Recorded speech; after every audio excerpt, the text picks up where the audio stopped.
This game is not suitable for children or those who are easily disturbed. Individuals suffering from anxiety or depression may not have a safe time playing this game. And I kind of suck at voiceovers, so sorry about that. Okay. So, we're gonna do a Natsuki run of Doki Doki Literature Club. Again, we're probably only gonna get through the first portion. Basically, by that I mean up till the first main twist, which we're not gonna see because that would break the game. So last time on the stream I did Sayori, so let's go for it. New game. And I'm not going to skip anything. I'm just going to go through the whole thing. Even though I've basically played this like 4 times now. Hey! I see an annoying girl running towards me from the distance, waving her arm in the air like she's totally oblivious to any attention she might draw to herself. Girl Sayori, my neighbor and good friend since we were children. You know, the kind of friend you'd never see yourself making today. But it just kind of works out because you've known each other for so long. We used to walk to school together on days like this, but starting around high school, she would oversleep more and more frequently. I get tired of waiting up. If she's gonna chase after me like this, I almost feel better off running away. However, I just sigh and idle in front of the crosswalk and let Sayori catch up to me. I overslept again. But I caught you this time. Maybe, but only because I decided to stop and wait for you. You say that like you were thinking about ignoring me. That's mean, Jason. Oh, if people stare at you for acting weird, then I don't want them to think we're a couple or something. Fine. But you did wait for me after all. I guess you didn't have it in you to be mean to me, even if you want to. Whatever you say, Sayori. Yeah. We crossed the street together to make our way to school. As we draw near, the streets become increasingly speckled with other students making their daily commute. By the way, Jason, have you decided on the club to join yet? Club? I told you already. I'm really not interested in joining any clubs. I haven't been looking either. That's not true. You told me that you'd join a club this year. Did I? I'm sure it's possible that I did in one of our many conversations where I dismissively go along with whatever she's going on about. Sayori likes to worry a little too much about me. I'm perfectly content just getting by on the average while spending my free time on games and anime. I was talking about how I'm worried that you won't learn how to socialize or have any skills before college. Your happiness is really important to me, you know. And I know you're happy now, but I die at the thought of you becoming a NEET in a few years because you're not used to the real world. You trust me, right? Don't make me keep worrying about you. Alright. I'll look at a few clubs if it makes you happy. No promises, though. Will you at least promise me that you'll try a little? Yeah, I guess I'll promise you that. Yay! Why do I let myself get lectured by such a carefree girl? More than that, I'm surprised I even let myself relent to her. I guess seeing her worry so much about me makes me want to ease her mind at least a little bit, even if she does exaggerate everything inside her own head.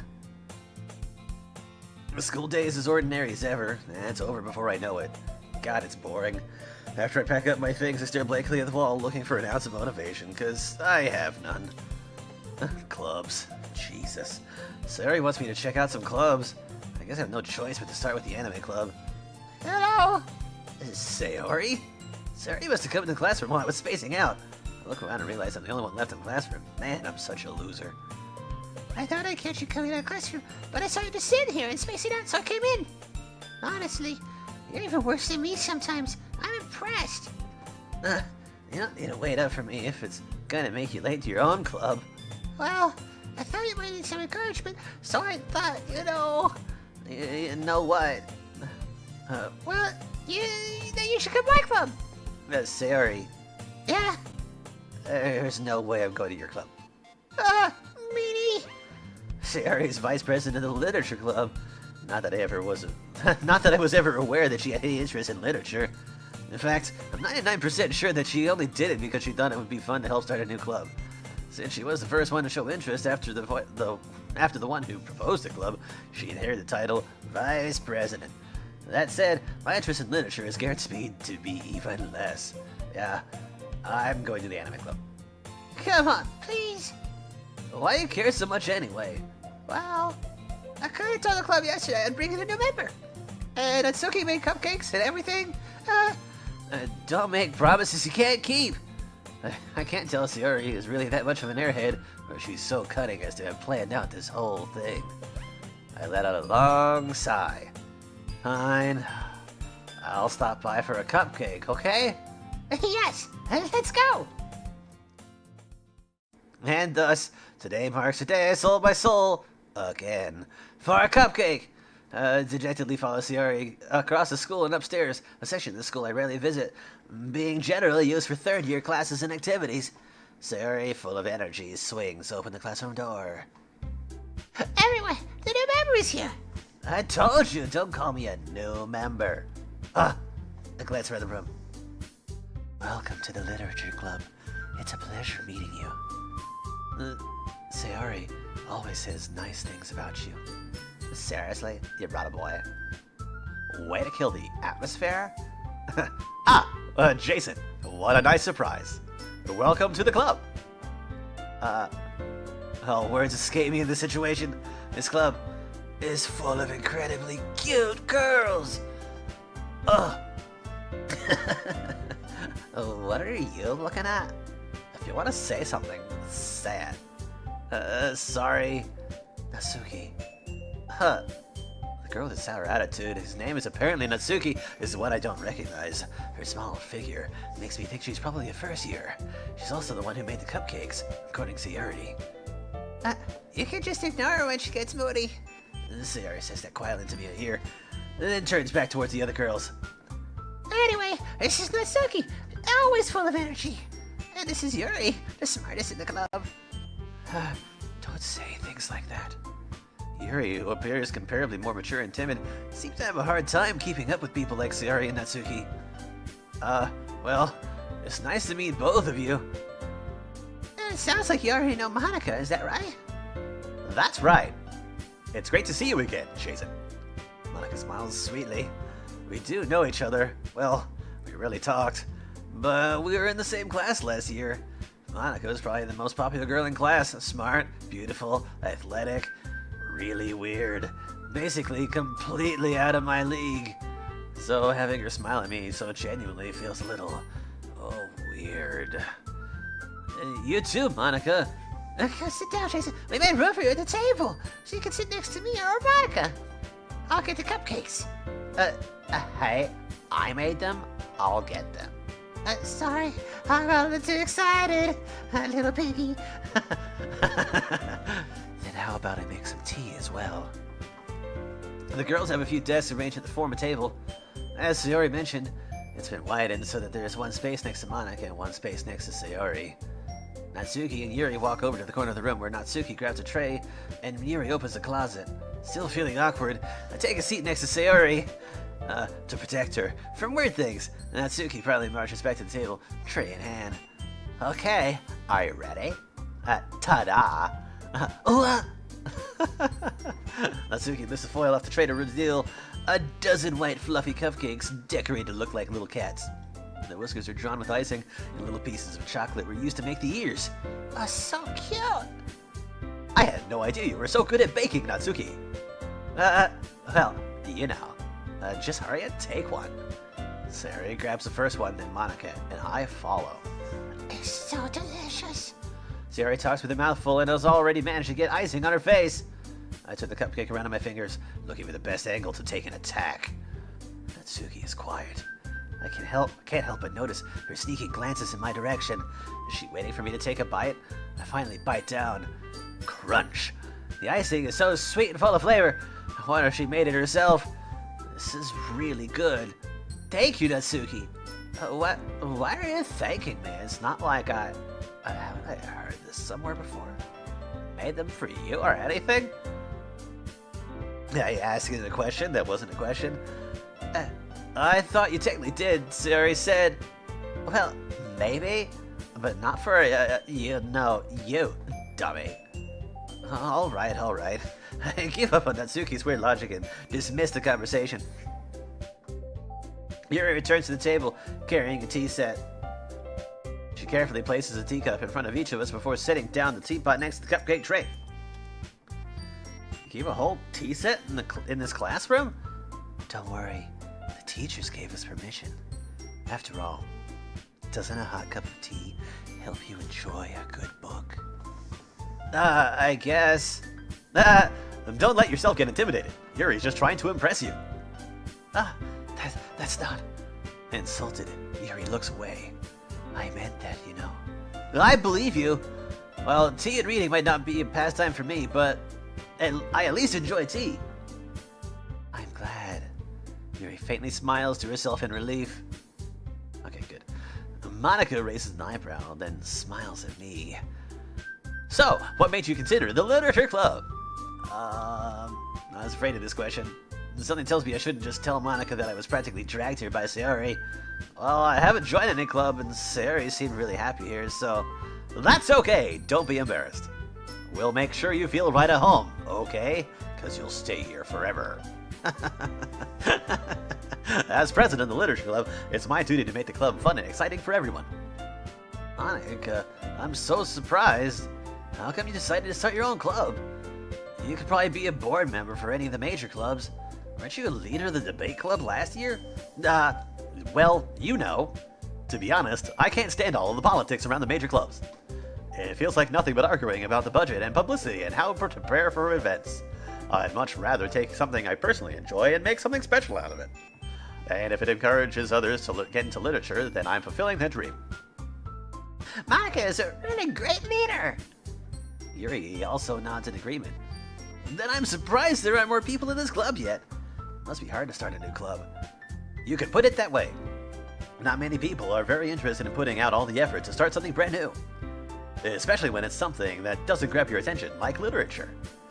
You have to work hard to convince people that you're both fun and worthwhile.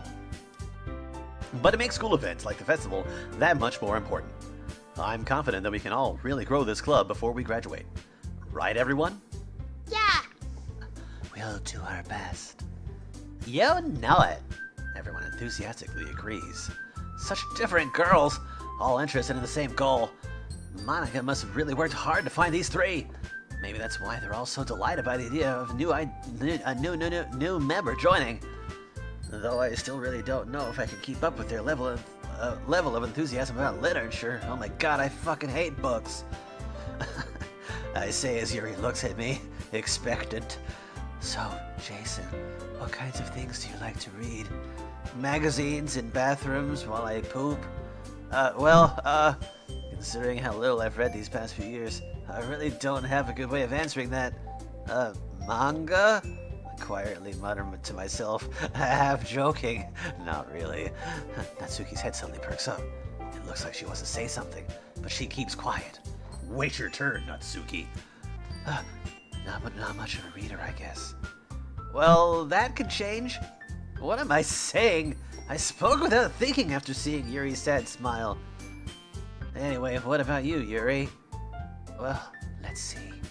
Yuri traces the rim of her teacup with her finger. My favorites are usually novels that build deep and complex fantasy worlds. The level of creativity and craftsmanship behind them is amazing to me. Telling a good story in such a foreign world is equally impressive. Yuri goes on, clearly passionate about her reading. She seems so reserved and timid since the moment I walked in, but it's obvious that by the way her eyes light up, that she finds her comfort in the world of books, not people. But you know, I like a lot of things. Like spiders, and knives and ghosts, and death. Stories with deep psychological elements usually immerse me as well. Isn't it amazing how a writer can so deliberately take advantage of your own lack of imagination to completely throw you for a loop? Anyway, I've been reading a lot of horror lately. And I read a horror book once. I desperately grasped something I can relate to at the minimum level. At this rate, Yuri might as well be having a conversation with a fucking rock. Really, I wouldn't have expected that, Yuri. For someone as gentle as you. I guess you could say that. But if a story makes me think, or takes me to another world, then I really can't put it down. Surreal horror is often very successful at changing the way you look at the world, if only for a brief moment. I hate horror. Oh, why's that? Well, I Natsuki's eyes dart over to me for just a split second. Never mind. Okay, I still haven't quite grasped what the meaning of that is. It's like, does she hate horror because she is scared easily and wants protection? Or is she just still looking at me because she wants to read manga? She's so totally on that manga horse that she knows that I like manga. She's just like, ready. It's like, manga, now, closet, boy. That's right. You usually like to write about cute things, don't you? What? What gives you that idea? You left a piece of scrap paper behind last club meeting. It looked like you were working on a poem called... Don't say it out loud. And give that back. Fine. Your cupcake, your poems, everything you do is just as cute as you are. Sayori slides up behind Natsuki and puts her hands on her shoulders. I'm not cute. Natsuki, you write your own poems? Well, I guess sometimes. Why do you care? I think that's impressive. Why don't you share them sometimes? No. Natsuki averts her eyes. You wouldn't like them. Not a very confident writer yet? I understand how Natsuki feels. Sharing that level of writing takes more than just confidence.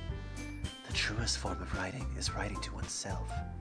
You must be willing to open up to your readers, exposing your vulnerabilities, and showing even the deepest reaches of your heart. Do you have any writing experience? Do you have writing experience too, Yuri? Maybe if you share some of your work, you can set an example and help Natsuki feel comfortable enough to share hers. I guess it's the same for Yuri. I wanted to read everybody's poems. We all sit in silence for a moment. Okay, I have an idea, everyone. Natsuki and Yuri quizzically look at Monika. Let's all go home and write a poem of our own. Then next time we meet, we'll share them with each other. That way, everyone is even. Yeah, let's do it! Plus, now that we have a new member, I think it will help us get a little more comfortable with each other and strengthen the bond of the club. Isn't that right, Jason? Monika smiles warmly at me once again. I feel like I'm on fire. Hold on, there's still one problem. What's that? Now that we're back to the original topic of me joining the club, I bluntly come forth with what's been on my mind the entire time. I never said I would join this club. Sayori may have convinced me to stop by, but I never made any decision. I still have other clubs to look at, and I lose my train of thought. All four girls stare back at me with dejected eyes. Look at them, so sad. But I'm sorry, I thought. Jason. You're all so cute. I'm defensive against these girls. How am I supposed to make a clear-headed decision when it's like this? That is, writing poems is the price I need to pay in order to spend every day with these beautiful girls. Right. Okay, I've decided then. I'll join the literature club. One by one, the girls' eyes light up. Yes, I'm so happy. Sayori wraps her arms around me, jumping up and down, basically strangling me like a rope. Hey. You really did scare me for a moment there. If you really just came for the cupcakes, I'd be super pissed. Then that makes it official. Welcome to the literature club. Thanks, I guess. What have I got myself into? Okay, everyone. I think with that, we can officially end today's meeting on a good note. Everyone remember tonight's assignment. Write a poem to bring to the next class. Next meeting. And so we can all share. Monika looks over at me once more. Jason, I look forward to seeing how you express yourself. Yeah. Can I really impress the class star Monika with my mediocre writing skills? I already feel like the anxiety welling up inside me.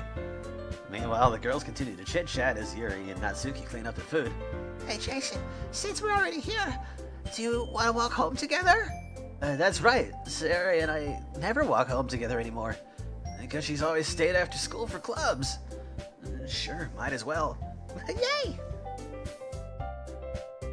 With that, the two of us depart the club to make our way home. The whole way, my mind wanders back and forth between the four girls. Sayori, Natsuki, Yuri, and of course Monika. Will I really be happy spending every day after school in a literature club? Perhaps I'll have the chance to grow closer to one of these girls, specifically Natsuki, because that's my target. Target acquired. Stay on target. All those memes. Alright. I'll just need to make my think think to make the most of my circumstances, and I'm sure good fortune will find me if I cheat. And I guess that starts with writing a poem tonight while cheating. Alright. Natsuki's actually pretty easy. Most of her words are pretty freaking obvious. Sayori was surprisingly difficult when it came to the poem thing. But anyway, let's go through it. Aww.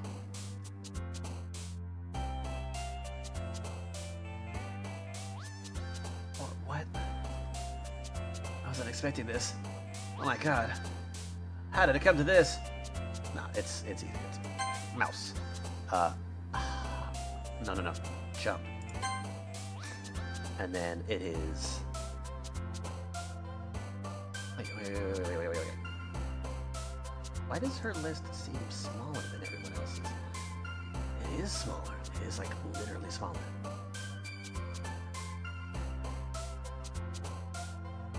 I still don't understand why they can't put this list in fucking alphabetical order. It's a great list. Get me wrong.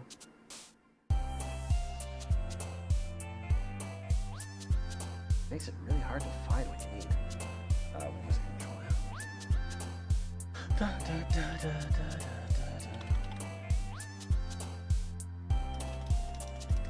Give me just a second.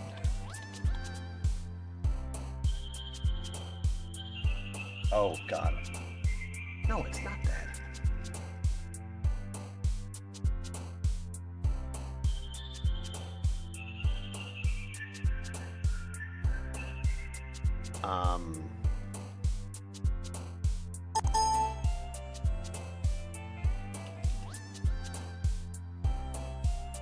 Okay, this is kind of scary. Why does it seem like none of these words are actually for Natsuki?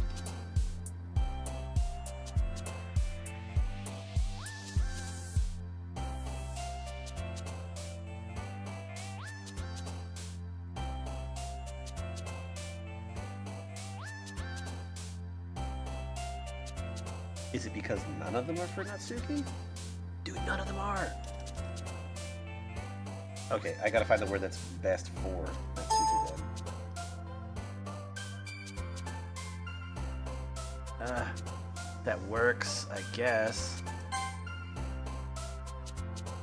That sucks. Like, seriously, I didn't expect that to happen.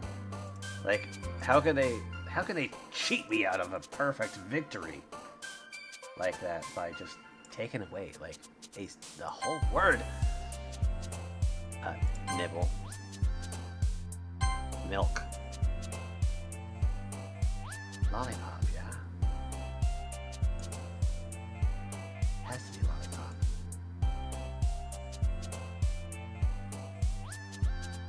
Because she likes the food ones.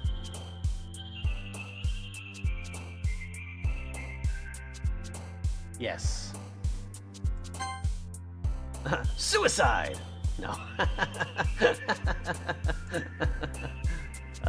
Anime.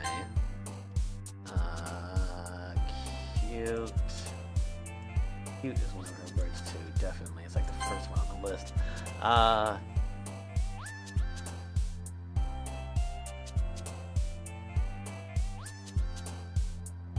Alright, I hate this part just because it actually does take a lot longer. Oh, I could have used anime. Shiny, half of people. Poof. I like the easy ones like that, like Doki Doki. Skirt. Kawaii. I think bubbles, yeah. That's good. That's good. Giggle. Hair.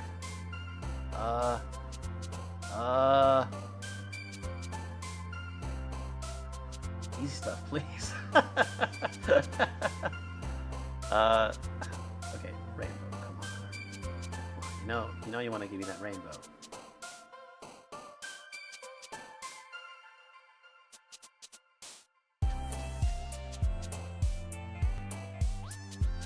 Maybe that's why, like, her word list is actually shorter, is because she is easier to actually pursue during this.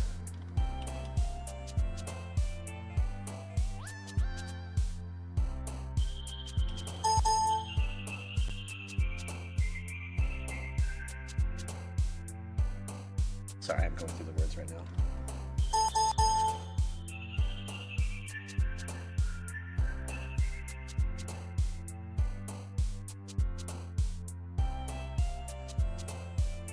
Dude, that's not fair.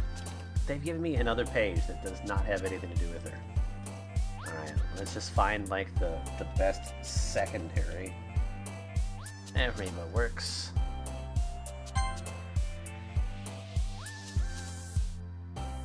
Parfait. Bunny. Bunny! There we go. Okay, good. Poem written. Hi again, Jason. Glad to see you didn't run away on us. Nah, don't worry. This might be a little strange for me, but at least I keep my word. Well, I'm back at the literature club. That's the last one to come in, so everyone's already staring at me, wondering why I came in late. Thanks for keeping your promise, Jason. I hope this isn't too overwhelming of a commitment for you. Making you dive headfirst into literature when you're not accustomed to it. Oh, come on. Like he deserves any slack. Sayori told me you didn't even want to join any clubs this year. And last year, too. I don't know if you plan to come here and just hang out or what. But if you don't take us seriously, then you won't see the end of it. Natsuki, you certainly have a big mouth for someone who keeps her manga collection in the club room. Natsuki finds herself stuck between saying Monica and manga. Manga is literature. Swiftly defeated, Natsuki plops back into her seat. Don't worry. Don't worry, guys. Jason always gets in his bed, as long as he's having fun. He also has been busy work, without even me asking. All right, cooking, you cleaning my room. How dependable. Sayori, that's because your room is so messy it's distracting. You almost set your house on fire once. Is that so? You two are really good friends, aren't you? I might be a little jealous. How come? You and Jason could become good friends too. Sayori. Huh? As usual, Sayori seems oblivious to the weird situation you just put me in. She thinks that, like, Yuri is jealous of the friendship, not just jealous of the fact that we're so close. We're basically boyfriend and girlfriend. And she wants that, don't you get it? Yuri, even brought up something for you today, you know? Wait, Sayori. Me? Not really. Don't be shy. That's really nothing.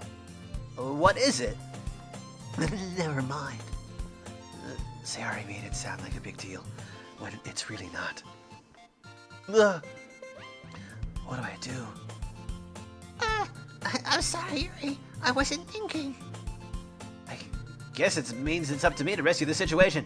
Hey, don't worry about it. It's fine. Whatever weird thing you brought in your bag, you can just leave it there. First of all, I wasn't expecting anything in the first place. Jeez, why you gotta buy me presents? Now I gotta get you one. So any nice gesture from you is a pleasant surprise.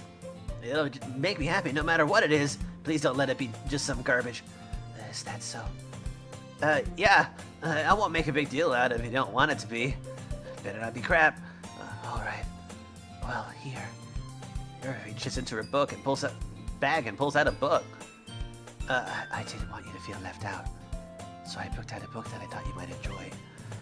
It's called How to Read for Dummies. It's a short read. So it should keep your attention, even if you don't usually read. And we could, discuss it if you wanted. How is this girl being accidentally so cute? She even picked out a book that she thinks I'll like despite me not reading that much. Yuri, thank you. I'll definitely read this. I enthusiastically take the book. Phew. Oh, well, you can read it at your own pace. My pace is really slow. Small. It's small. My pace is small. I look forward to hearing what you think. Now that everyone's settled in, I expect Monica to kick off some scheduled activities for the club. That doesn't even seem to be the case. Sayori and Monica are having a cheery conversation in the corner. Yuri's face is already buried in a book. I can't help but notice her intense expression, like she was waiting for this chance. Meanwhile, Natsuki is rummaging around in the closet. Ugh! I hear Natsuki utter an exasperated sigh from within the closet. She seems to be annoyed by something. I approach her in case she needs a hand. You looking for something in there? Freaking Monica. She never puts my stuff back in the right spot. What's the point in keeping your collection organized if someone else is just gonna mess it up? Natsuki slides a bunch of stacked books and boxes across the shelf. Manga? You mean manga, right? Sometimes, manga is one of those things where you can't admit you're really into it until you figure out where the other person stands. Except I've already basically said that the only thing I read is manga, so she already knows, so why am I even trying to hide it? I mean, clearly she keeps manga in the literature club. She likes manga. Dude, she's totally into it. How do you know anyway? I heard you bring it up at some point. Like, yesterday? Besides, it's kind of written on your face, you nerd. What's that supposed to mean? I see. There's a lone volume manga amidst a stack of various books on the side of one of the shelves. Curious, I pull it out of the stack. There it is! Natsuki snatches it out of my hand. And then she turns to a box of manga and slips a volume right into the middle of the rest. Ah, much better. Seeing a box set with one book missing is probably the most irritating sight in the world. I know that feel. I got a closer look at the box she's admiring. Parfait Girls? It's a series I've never heard of in my life. That probably means it's either way out of my demographic or it's just simply crap. If you're gonna judge, you can do it through the glass on that door. She points at the glass on the door. Hey! I wasn't judging anything. Didn't even say anything. There's the tone of your voice. But I'll tell you one thing, Jason. Consider this a lesson straight from the literature club. Don't judge a book by its cover. In fact, Natsuki pulls out the first volume of Parfait Girls from the box. I'm going to show you exactly why. She shoves the book right into my hands. Ah! I stare at the cover. It features 4 girls in colorful attire striking animated feminine poses. It's exceedingly moe. Don't just stand there. Huh! Natsuki grabs my arm and pulls me out of the closet. Oh god, can't we just stay in here, Natsuki? Alone, in the dark, behind a door, where no one can see us? Let's just end the game right now. End it! All night long. She takes a seat against the wall, beneath the windowsills. And she pats on the ground next to her, signaling me to sit there. Wouldn't chairs be more comfortable? Or a bed? Take my seat. Chairs wouldn't work. You can't read at the same time like that. Why's that? I guess it's easy to be closer together like this. Don't just say that! It'll make me feel weird about it. Natsuki crosses her arms and scooches an inch away from me. Sorry. I didn't exactly expect to be sitting this close to her either. Not that I can say that it's a particularly bad thing. I open the book. It's only a few seconds before Natsuki once again inches closer, reclaiming the additional space while she hopes I won't notice. I can feel her peering over my shoulder, much more eager to begin reading than I am. Oh wow, how long has it been since I read the beginning? You don't go back and flip through the older volumes every now and then? Not really. Maybe sometimes after I've already finished the series. Hey, are you paying attention? I am, but nothing's really happened yet, so I can talk at the same time. It looks like it's about a bunch of friends in high school. Typical slice of life affair. I kind of grew out of these, since it's rare for the writing to be entertaining enough to make up for the lack of plot. So, what should I expect from this? Is there gonna be a plot? Well, obviously. You think I would enjoy something that didn't have a plot? I mean, well, I guess I know what you're saying. A lot of the beginning is about simple things, like there's a really funny chapter where they're obsessed with a guy at the ice cream shop, but that just helps you get to know the characters. And besides, it's still entertaining. But later on, there's all kinds of drama, like when they get into all their backstories, when some of the romance starts to happen. Oh my god, that's really what makes it so good.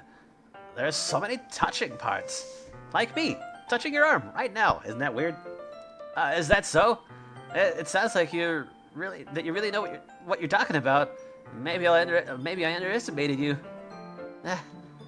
Hey, wait. What's that supposed to mean? Natsuki gives me a little shove. I just meant that I haven't seen you at your full power. Huh. Good save. This chapter seems like it's about baking. I guess this is just a guess, but is there a lot of baking in this manga? Well, Natsuki pauses for a moment. She doesn't want to admit something. Yeah. Why does that matter? It doesn't. I was just curious.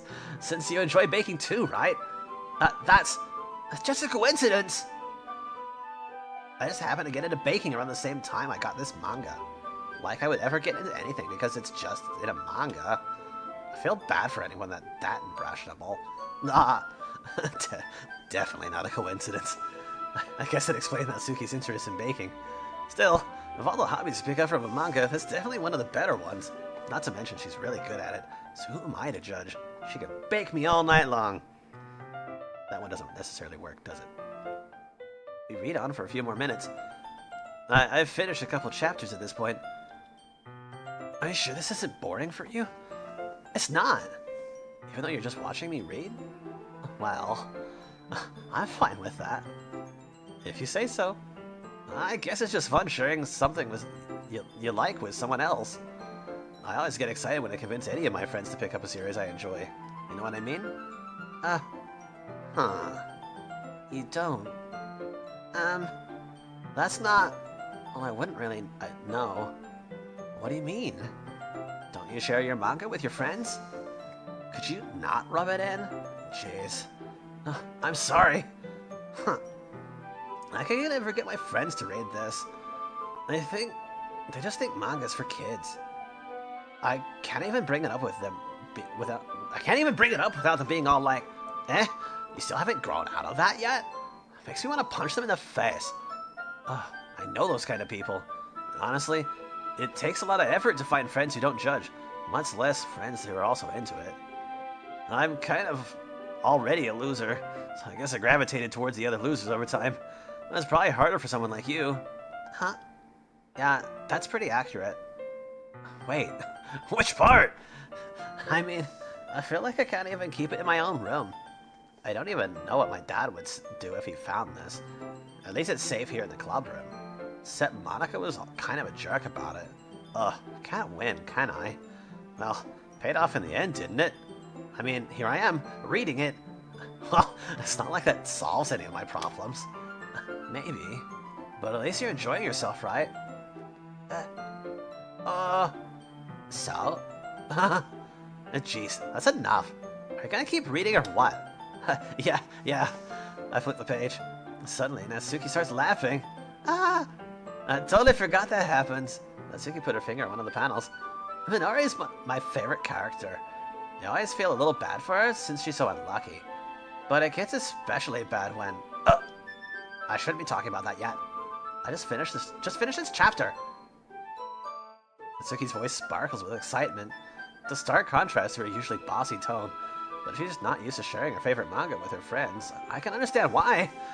It's hard to express in words the feelings you get when connecting with someone like that.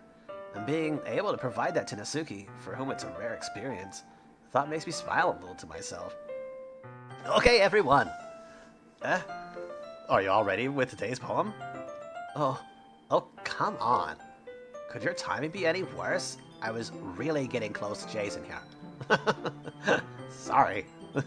I just need to make sure that we have enough time, and to be a massive cock block. Though, you do look pretty cozy over there.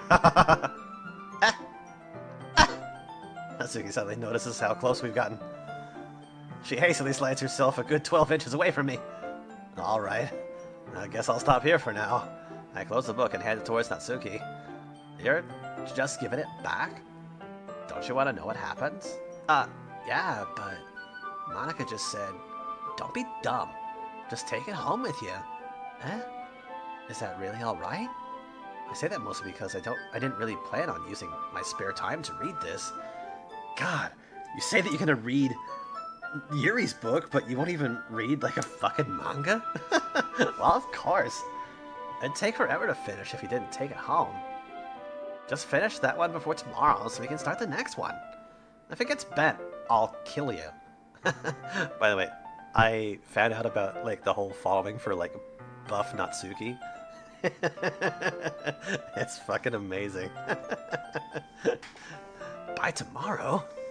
I only got part way through the volume so far. I fall behind on some shows if I try to get through this. But I suppose it's a necessary sacrifice in exchange for seeing Natsuki's enthusiastic face. Or am I most scared of what will happen if I don't finish it? Alright then. I stand up. I return to where I put my stuff and carefully slip the book into my bag. And by the way, did you remember to write a poem last night? Yeah. My relaxation ends. I can't believe I agreed to do something so embarrassing. My god, I wrote a fucking poem. It's just like 20 words, all sort of like accumulated in a jumble. It's a fucking mess. I couldn't really find much inspiration since I've never really done this before. Well, now that everyone's ready, why don't you find someone to share with? I can't wait. Sayori and Monica enthusiastically pull out their poems. Sayori is on a wrinkled sheet of loose leaf torn from a spiral notebook. On the other hand, Monica wrote hers in a composition notebook. I can already see Monica's pristine handwriting from where I sit. Natsuki and Yuri reluctantly comply as well, reaching into their bags. I do the same myself. Alright, who should I show my poem to first? Natsuki, of course, because she's the one that I've targeted this turn. I told Natsuki I was interested in her poems yesterday. It's probably only fair that I share mine with her first. Okay. Well, let's start with the things I don't like. First of all, Natsuki rereads my poem. Never mind. I don't feel like giving you my opinion. Huh? That was the point of sharing in the first place. I wrote this when I could have been doing other things. In fact, I remember how I said I wanted to read your poems. That's what I had in mind when writing this. I want to help you feel comfortable enough to share yours. Like Monica said. Well, I'd be more comfortable sharing my poem if yours was really bad. You were supposed to show me some dumb poem and make me go, ha! Well, it's not that great, but let me show you what a real lit should look like. And you went and ruined it. I hope you're happy. So in other words, you're saying you liked it? Natsuki's retort gets caught in her throat. You're so... You don't understand anything, do you?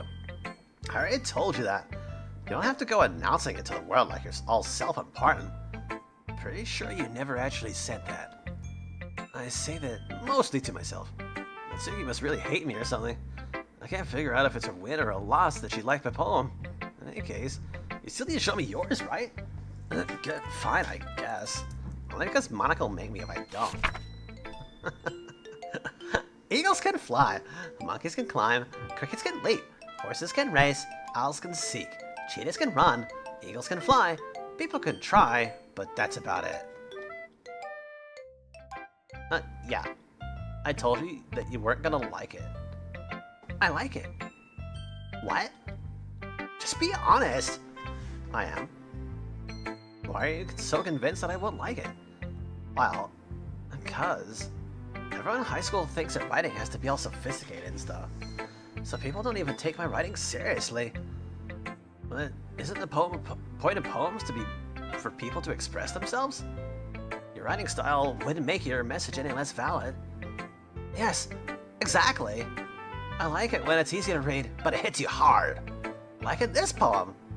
Seeing everyone around you do great things can be really disheartening. So I decided to write about it. Yeah, I understand. But the other nice thing about simple writing is that it puts more weight on the wordplay. Like, I set up for a rhyme at the end, but then made it fall flat on purpose. It helps bring out the feeling in the last line. So you did. I guess more went into this than I realized. That's what it means to be a pro. I'm glad you learned something. Didn't expect that from the youngest one here, did you? Yeah, I guess not. I decided to humor her with that last comment. I don't really care how old everyone is, but if Natsuki is feeling proud, then I won't take that away from her. Yes! Victory! Yuri!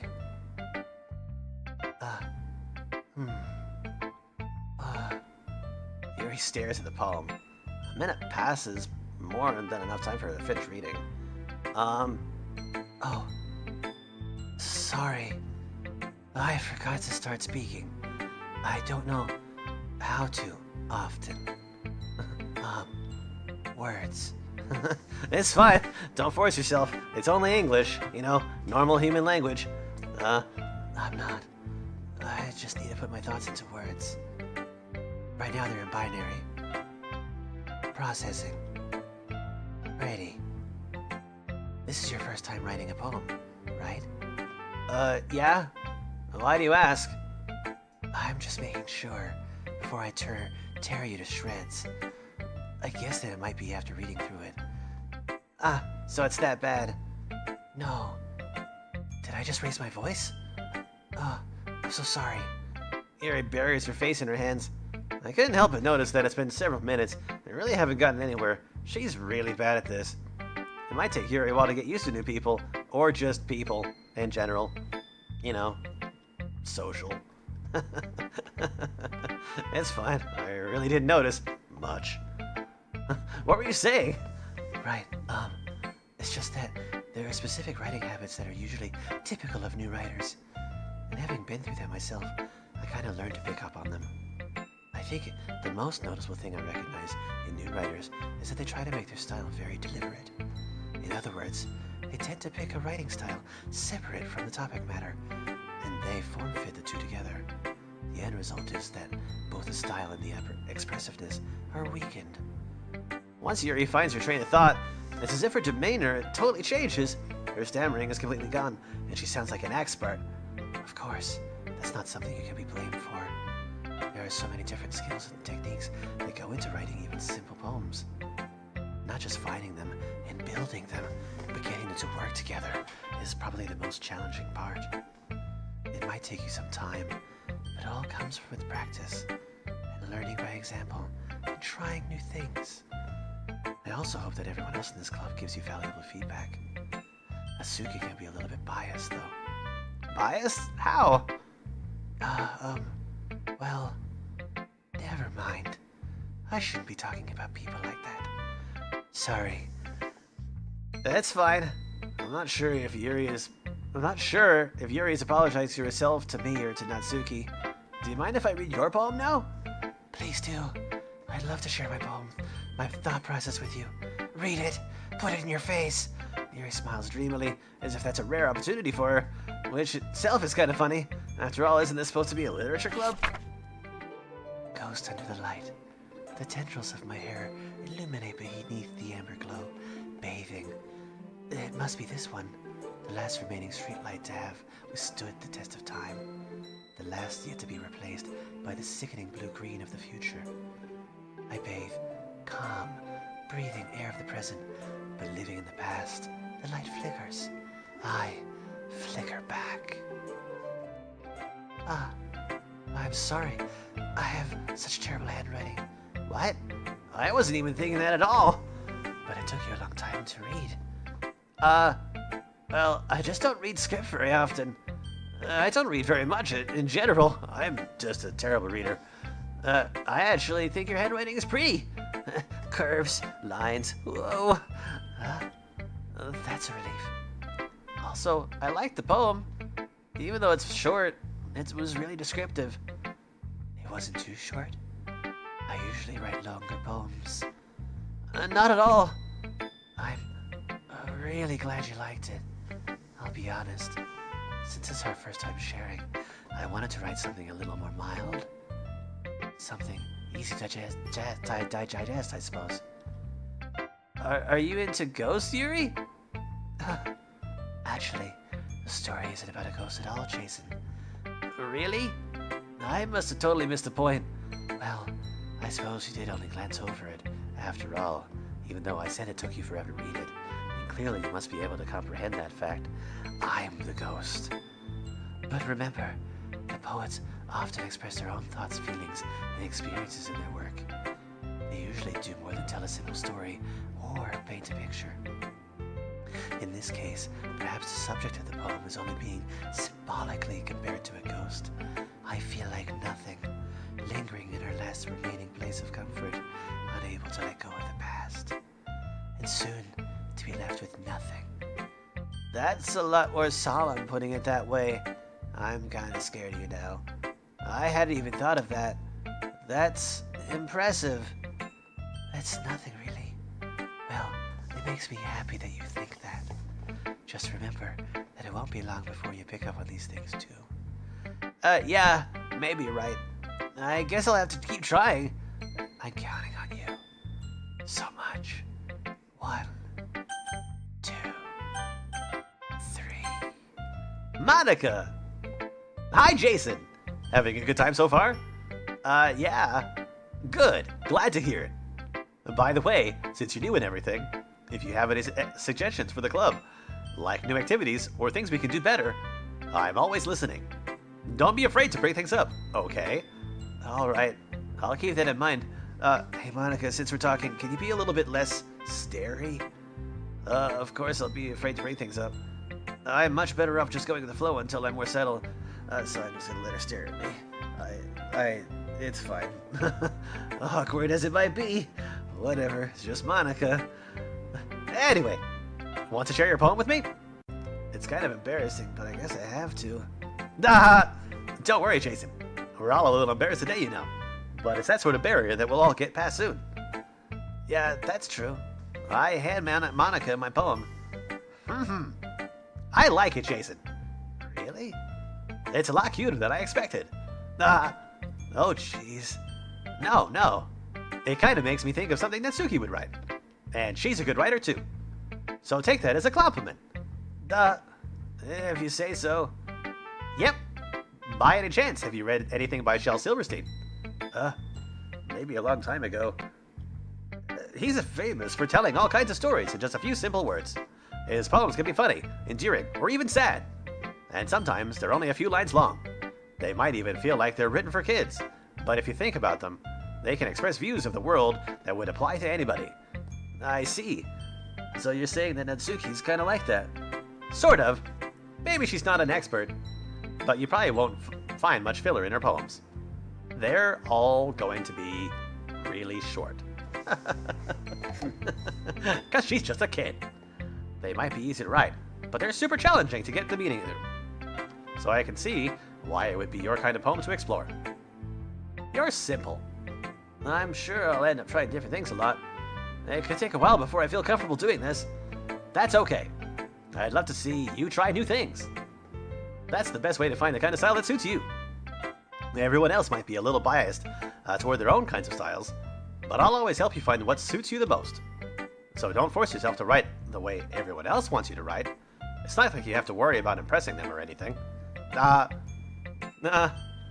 Anyway, do you want to read my poem now? Don't worry, I'm not very good. You sound pretty confident for someone who claims not to be very good.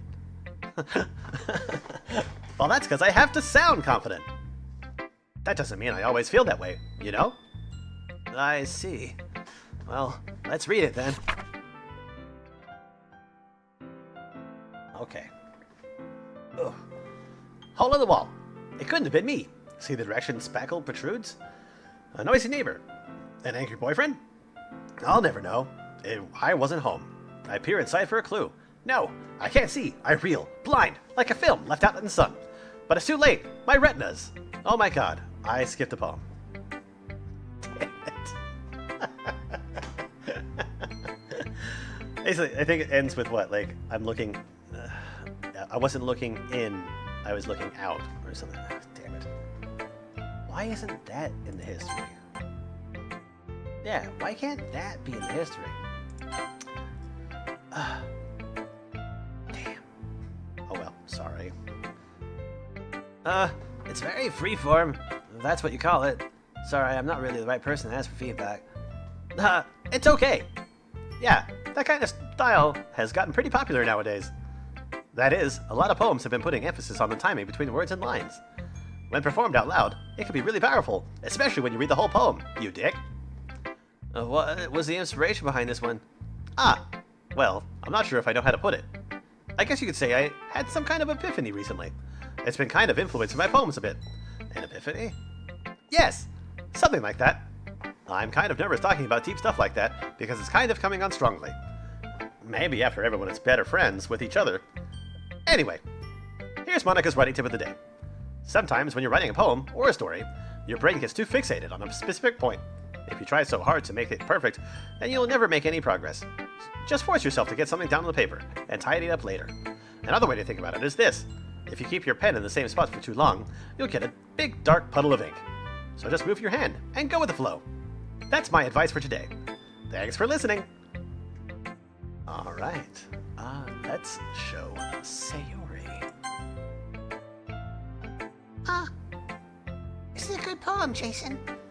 Are you sure it's your first time? Of course. It's not that good. Am I the kind of guy who'd be writing poems in his spare time? I guess you're right. But that's why it impressed me. To be honest, I was afraid you wouldn't do it seriously. Or that you wouldn't write one at all. I'm really happy you just wrote one. It reminds me of how you're really part of the club now. Not to mention the fact that I'm standing in front of you in the club room? Well, of course. I'm not really into it yet. That doesn't mean I'll break my promise. See, it's like I said before, Jason. And deep down, you're not selfish at all, you know? Trying new things like this for other people. It's something that only really good people do. Thanks, Sayori. I'm not sure if Sayori sees the full picture of my motives here. I'm here to get a chick. Then again, I can't deny that she's part of the reason I joined. Knowing how much this means to her and all. Yeah, I'm gonna make sure you have lots of fun here, okay? That would be my way of thanking you.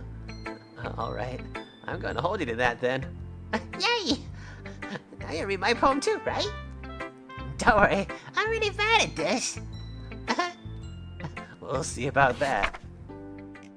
Dear sunshine, the way you glow through my blinds in the morning, it makes me feel like you missed me. Kissing my forehead to help me out of bed, making me rub the sleepy from my eyes. Are you asking me to come out and play? Are you trusting me to wish away a rainy day? I look above, the sky is blue. It's a secret, but I trust you too. If it wasn't for you, I could sleep forever. But I'm not mad. I want breakfast. This is Sayori. This is just a guess, but did you wait until morning to write this? No! Just a little bit. You can't answer just a little bit to a yes or no question. I forgot to do it last night. Well, at least it makes me feel a little better about myself. Don't be mean. I still tried my best. Yeah. I didn't mean to say it was a bad poem. Came out nice, or how should I put it? Rough. Just like you. Really? Yeah. Especially that last line. I made eggs and toast. Even though you were late to school? It's bad to skip breakfast. I get all cranky. Well, I guess there's no point in arguing. Anyway, thanks for showing me. This is so much fun. Mike is the best. Yeah. About that. Careful. Better, but next time I won't forget. And I'm gonna write the best poem ever. Well, yeah, I guess I look forward to it. Oh, I guess it's everyone. Glance around the room. That was a little more stressful than I anticipated. It's as if everyone is judging me for my mediocre writing abilities. I just want to camouflage myself and hide in a corner of the room. I am a rock. Just ignore me. Even if they're just being nice, there's no way my poems can stand up to theirs. God, I feel like utter crap. This is a literature club after all. I sigh. I guess that's what I end up getting myself into. Across the room, Sayori and Monica are happily chatting. My eyes land on Yuri and Natsuki. They gingerly exchange sheets of paper, sharing their respective poems. As they read in tandem, I watch each of their expressions change. Natsuki's eyebrows furrow in frustration. Meanwhile, Yuri smiles sadly. What's with this language? Eh? Did you say something? Oh, it's nothing. Natsuki dismissively returns the poem to the desk with one hand. I guess you could say it's fancy. Thanks. Yours is cute. Cute? Did you completely miss the symbolism or something? It's clearly about the feeling of giving up. How can that be cute? I know that. I just meant the language, I guess. I was trying to say something nice. Eh? You mean you have to try that hard to come up with something nice to say? Thanks, but I really didn't come out nice at all. Well, I do have a couple of suggestions. If I was looking for suggestions, I would have asked someone who actually liked it. Which people did, by the way. Sayori liked it, and Jason did too. So based on that, I'll gladly give you some suggestions of my own. First of all, excuse me. I appreciate the offer, but it's been a long time establishing my writing style. I don't expect it to change anytime soon, unless of course I come across something particularly inspiring, which I haven't yet. And Jason liked my poem too, you know. He even told me that he was impressed by it. Natsuki suddenly stands up. Oh, I didn't realize you were so invested in trying to impress our new member, Yuri. That's not what I... You're just... Yuri stands up as well. Maybe you're just jealous that Jason appreciates my advice more than he appreciated yours. Huh? And how do you know he didn't appreciate my advice more? Are you that full of yourself? No. If I was full of myself, I would deliberately go out of my way to make everything I do overly cutesy. Is everyone okay? Well, you know what? I wasn't the one whose boobs magically grew bigger as soon as Jason started showing up. Natsuki. Natsuki, that's a little... This doesn't involve you. Oops. I don't like fighting, you guys. Suddenly, both girls turned towards me, as if they just noticed I was standing there. Jason, she's trying to make me look bad. That's not true. She started it. If she could get over herself and learn to appreciate that simple writing is more effective, then this wouldn't have started in the first place. What's the point in making your poems all convoluted for no reason? The meaning should jump out at the reader, not force them to have to figure it out. Help me explain it to her, Jason. Wait. There's a reason why we have so many deep and expressive words in our language. That's the only way to convey complex feelings and meaning them most effectively. Avoiding them is not only unnecessarily limiting yourself, it's also a waste. You understand that, right, Jason? How did I get dragged to this in the first place? It's not like I was just standing here, watching them, and they looked at me, being that I was in the same room, and I just didn't leave. It's not like I know anything about writing, but whomever I agree with, he'll probably think more highly of me. So, of course, it's gonna be Natsuki. Yuri, You're really talented. But Natsuki has a point. I think that...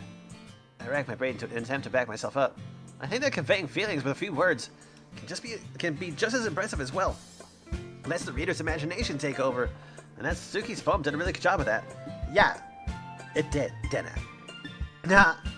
Shows how much you know. That's not... Natsuki. I think that's enough.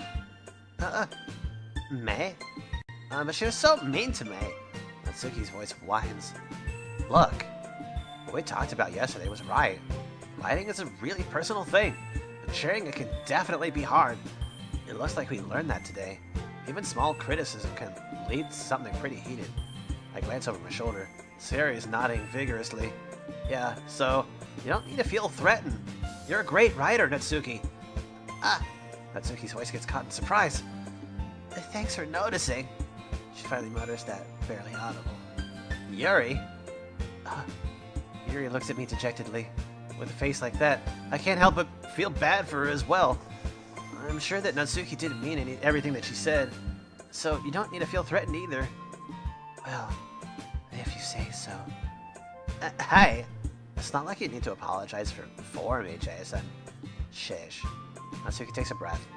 I think about... Natsuki glances around the room. Would everyone stop staring at me? Unsurprisingly, Natsuki has a harder time with it than she posted. Sayori and Monica look away. Huh. Anyway, the thing about your boobs, I didn't mean it, okay? That's all. Natsuki looks away, avoiding eye contact with anyone. Yeah, you're naturally beautiful, Yuri. Sayori! I'll go make some tea. I was just trying to help. I'm sure she appreciated it, Sayori. I pat Sayori on the shoulder. Well, now that we're past that, everyone's read each other's poems, right? I hope that was worthwhile for everyone. Especially you, Jason. And to be honest, it's a nice change of pace from the lazing around we got a little too used to. So my joining the club was responsible for ruining the atmosphere? No, not at all. Not at all. Only slightly. There's still time before we go home, so we'll relax for a bit. Of course, besides chatting, we do literature-related things in the club room. So maybe you can take the chance to pick up a book or do some writing. After all, that's what this club is for. I disagree, Monica. What about? That's not the most important thing about the literature club. The most important thing is having fun. Of course. Well, I guess that's why you're the vice president, Sayori. In the end, well, Monica's right. Being in a literature club is probably Literature club probably means I can't spend all my time doing nothing. Then again, I guess it's been worth it so far. Okay, everyone. It's just about time for us to leave. How did you all feel about sharing poems? It was a lot of fun. Well, I'd say it was worth it. It's alright. Well, mostly. Jason, how about you? Yeah, I'd say the same. It's neat. It's a neat thing to talk about with everyone. Awesome! In that case, we'll do the same thing tomorrow. And maybe you learn something from your friends too. So your poem will turn out even better. God. I think to myself... Oh, excuse me, just one second.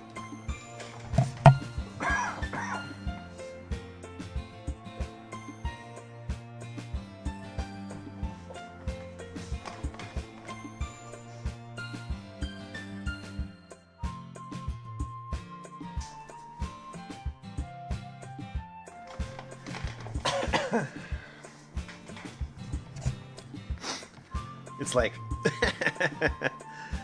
hot in here because like the winter coolness is ending and I'm like choking up my drying out tongue.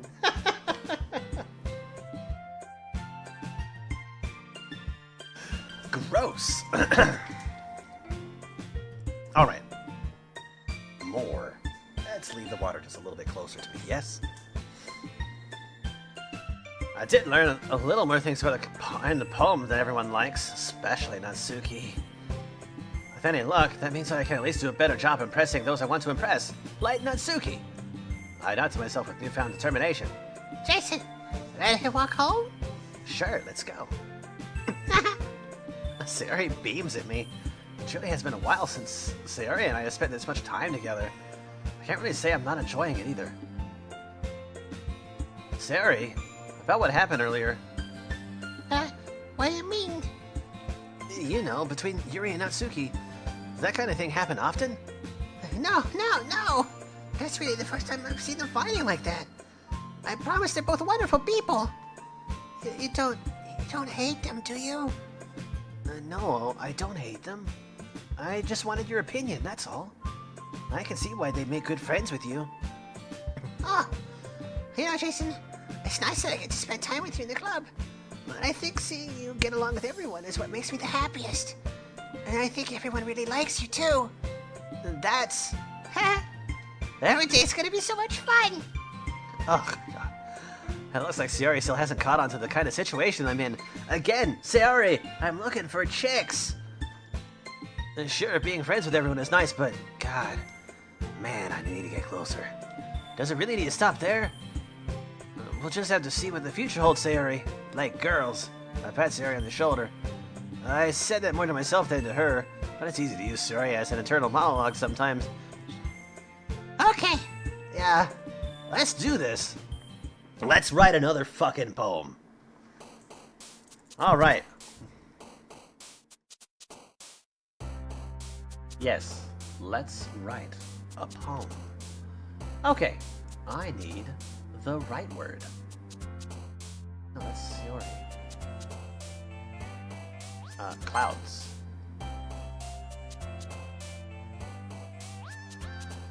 I just really hope that they don't give me too many of these things that have, like, none of her words in it. Melody. Hair. Boop. Nightgown. Pink. Chocolate. Fluffy. Kawaii. Crap.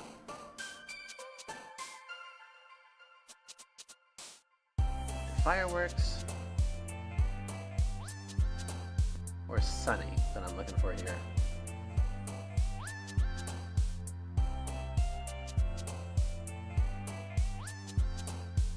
Has to be one of those two.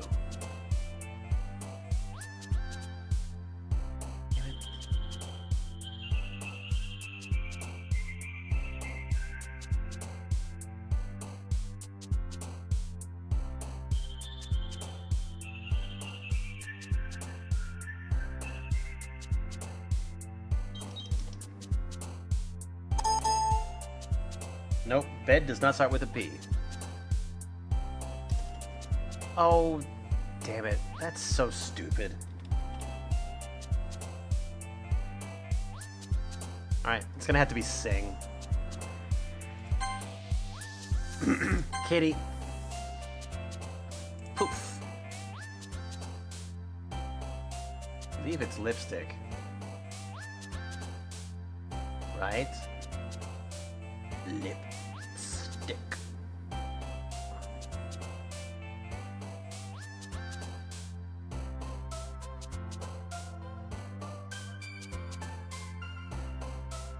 Yep, lipstick. Strawberry. Parfait or nibble. Giggle.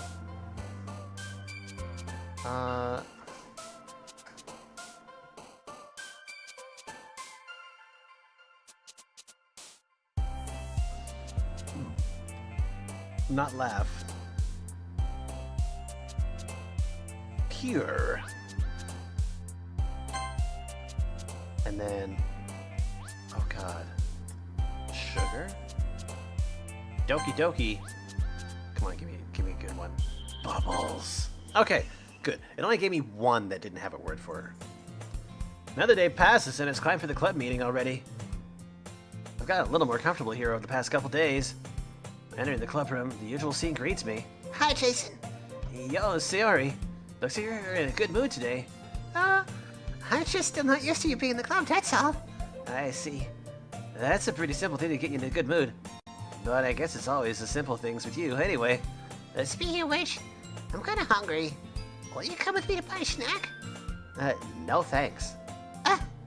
That's not like you at all. I have my reasons. Why don't we take a look at your purse, Sayori? Why that all of a sudden? No reason, really. I just wanted to look at it. No. Sayori nervously retrieves her coin purse. She fumbles with the latch and gets it open. Then she turns it upside down and out, lets its contents spill onto the desk. It's drugs! Only 2 small coins fall out. I knew it. I can see right through you, Sayori. That's not fair. I didn't even know. It's simple. If you had enough money in the first place, you would have brought a snack before coming to the club room. So either you're not hungry and wanted an excuse to take a walk, or you planned on conveniently forget that you spent all your money so that I would lend you some. There's one more thing. You're always hungry. And so that only leaves the one option. I give up. Don't make me feel guilty. If you feel guilty, then that means you deserve to feel guilty. Yuri suddenly giggles. I didn't notice that she was listening in. Her face is in her book as always. I wasn't listening or anything. It was just something in my book. Yuri, tell Jason to let me borrow some money. Don't get me involved like that, Sayori. Besides, you should only buy what you can responsibly afford.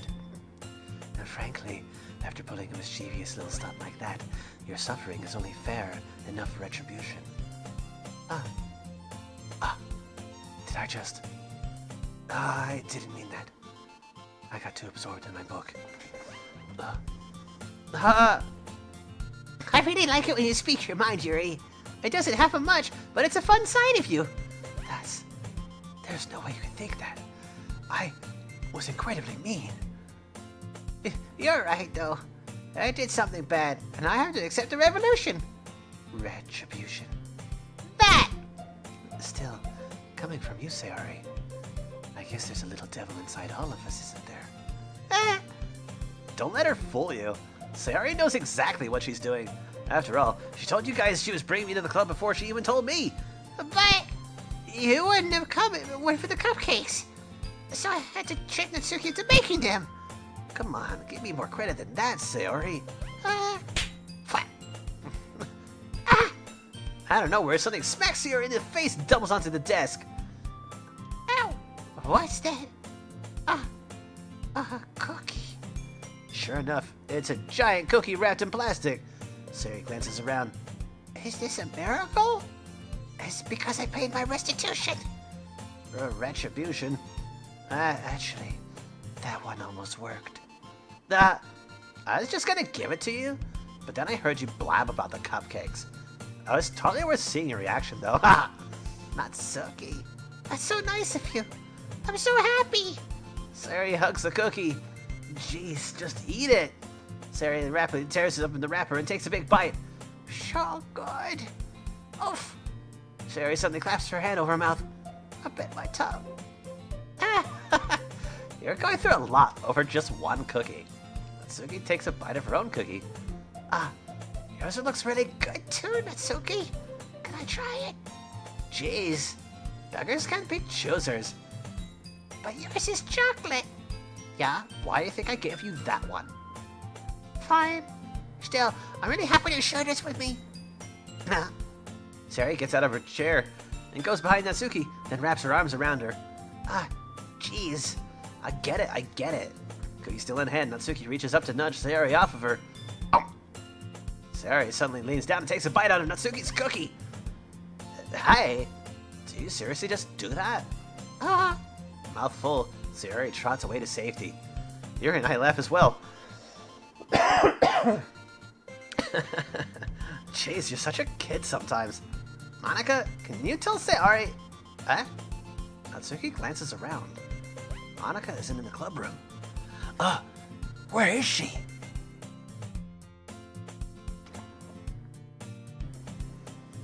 Oh. Where's Monica anyway?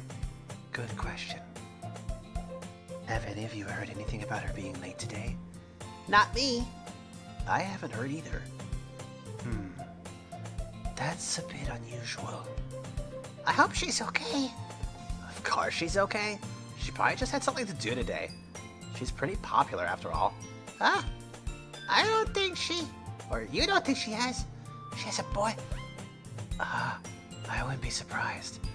She's probably more desirable than all of us combined. That's true.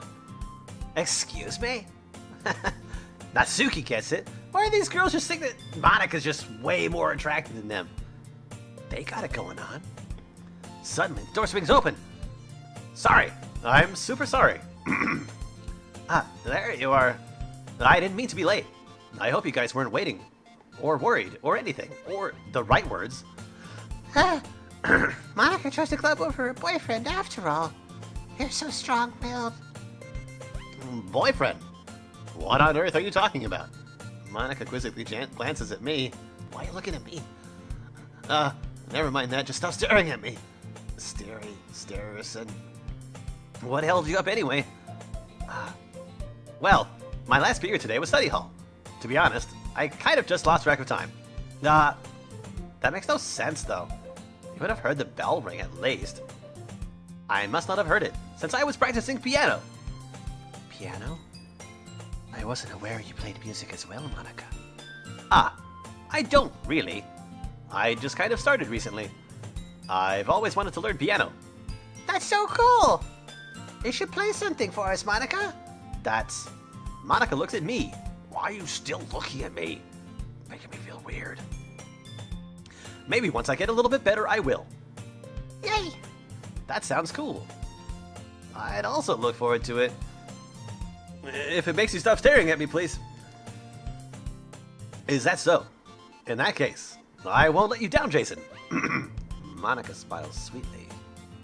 I didn't mean any pressure or anything like that. Nah, don't worry. I have been practicing a whole lot recently. I would really love the chance to share once I'm ready. I see. In that case, best of luck. Thanks. So, I didn't miss anything, did I? Not really, no. I choose to leave out Sayori's mischievous escapade. I'm sure Natsuki will end up complaining to her anyway. It looks like everyone has settled down. Sayori somehow already finished her entire cookie.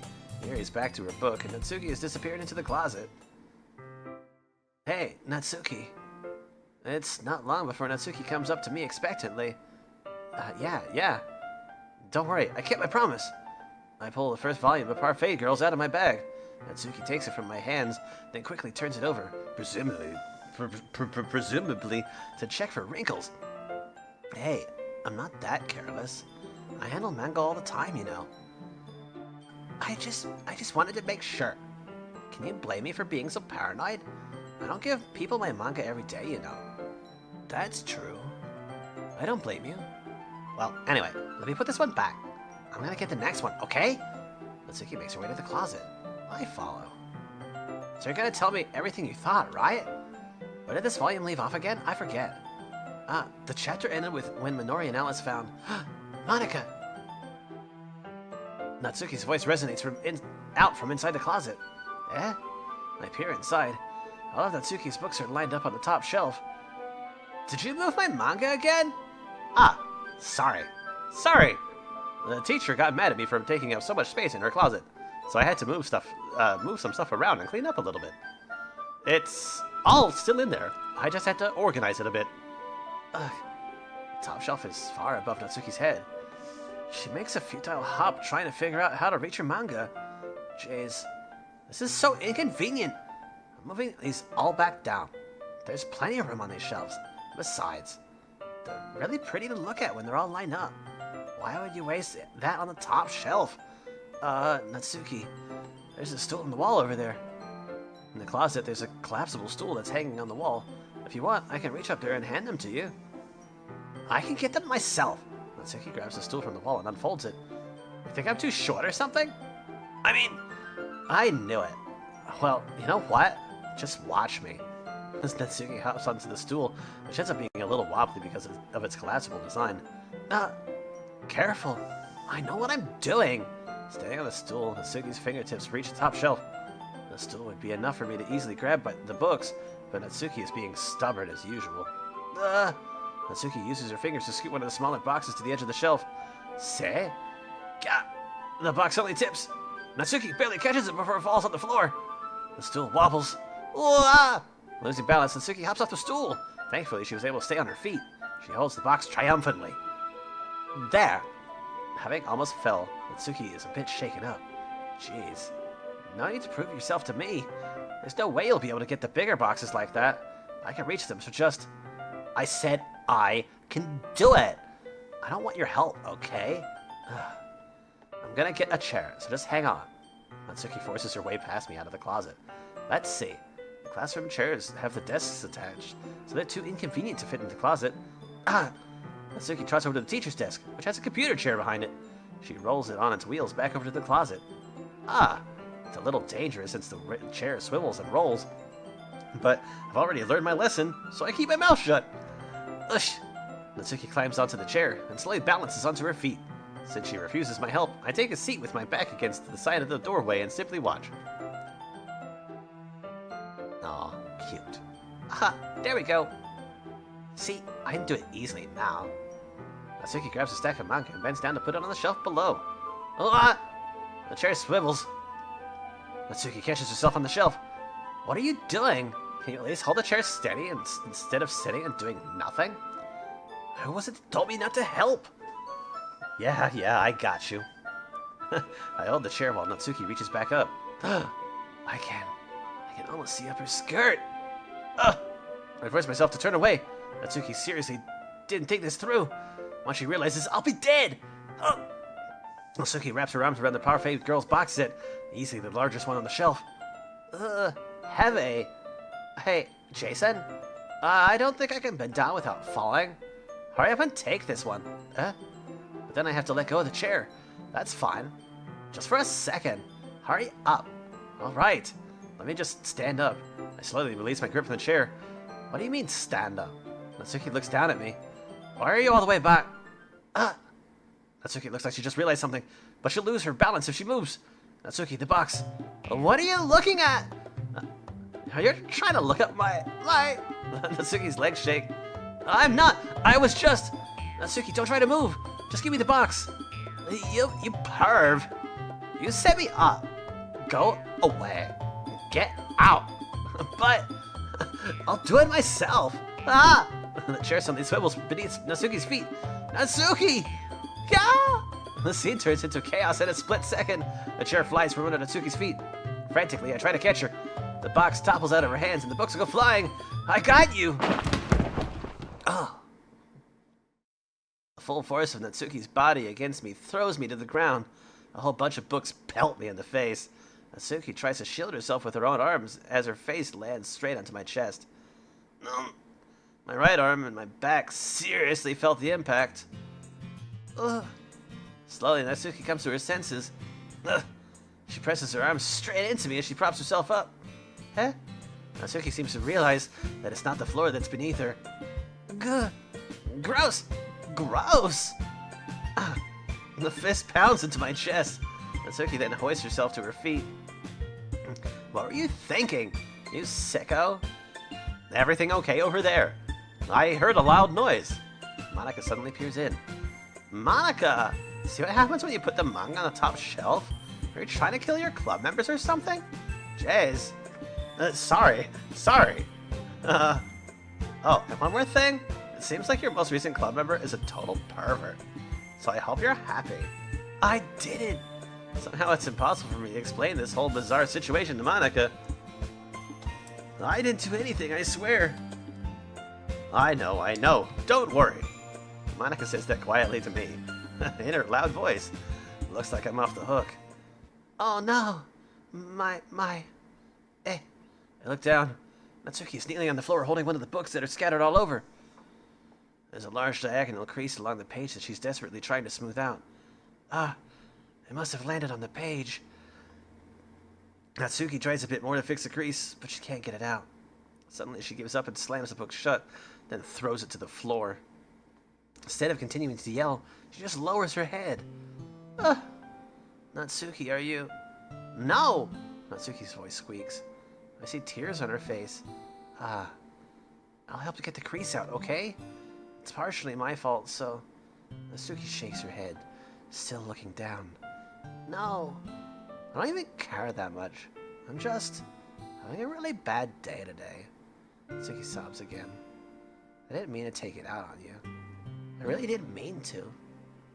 It's fine. It's fine. Is there anything you want to talk about? Natsuki shakes her head. Just every day is so hard. I just want to come to the club and...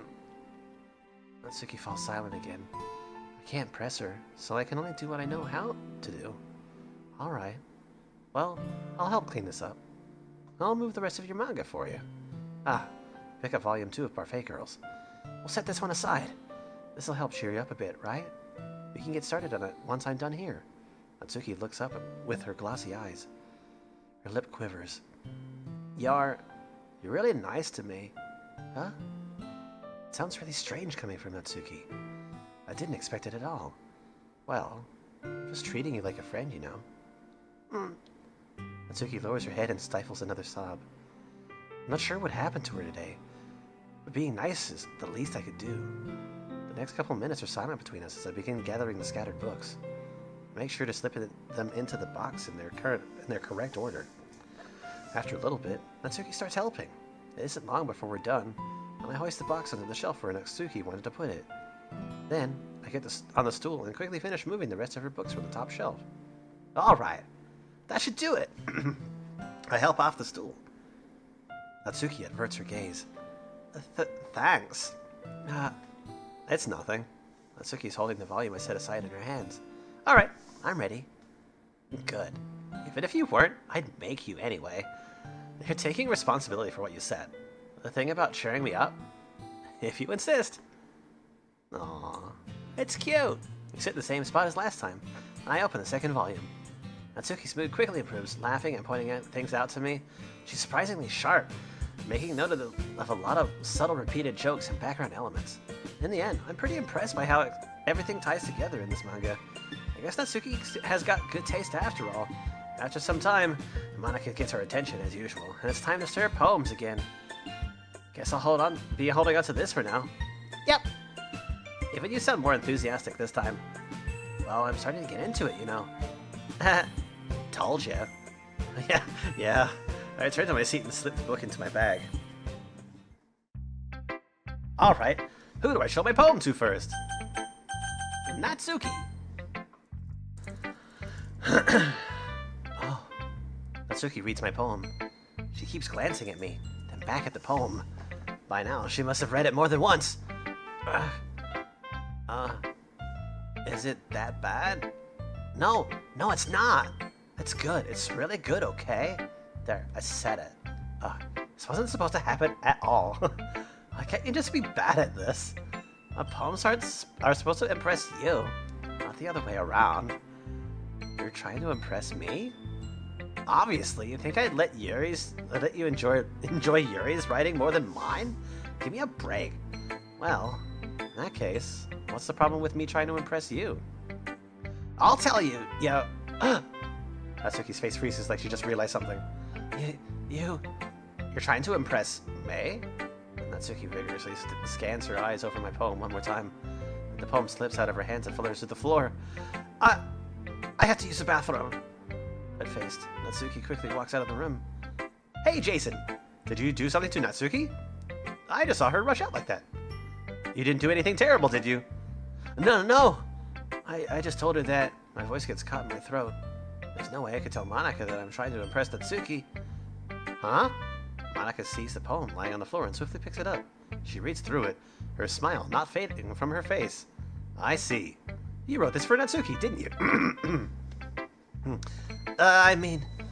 Not really. In fact, didn't she like your poem a lot the other day, too? I'm surprised you know her taste so well already. Are you sure you're not cheating, Jason? I am cheating. Cheating? What do you mean by that? Never mind, I'm just kidding. I don't understand Monika's joke at all. Anyway, how do you think Natsuki feels about you? Oh, you don't need to answer that. It was just something for you to think about. Hi. Natsuki comes up and snatches the poem out of Monika's hands. Neither of us had noticed her re-enter the classroom. Did you read this, Monika? Of course. I liked it. You should really stop reading things that aren't for you, you know. You have a bad habit of doing that. Jason wrote this poem. And we're supposed to share with everyone, right? Natsuki freezes. She apparently forgot that my poem was technically for everyone to read. Okay, well, I think Jason is done sharing this poem with everyone. It's not like anyone would want to read this anyway. In fact, I'm just gonna hold on to this, if you insist. What? Why are you looking at me like that? Like what? Never mind. Natsuki, I'll give you the poem, but it's still not very fair to Sayori. She hasn't gotten to read it yet. So what?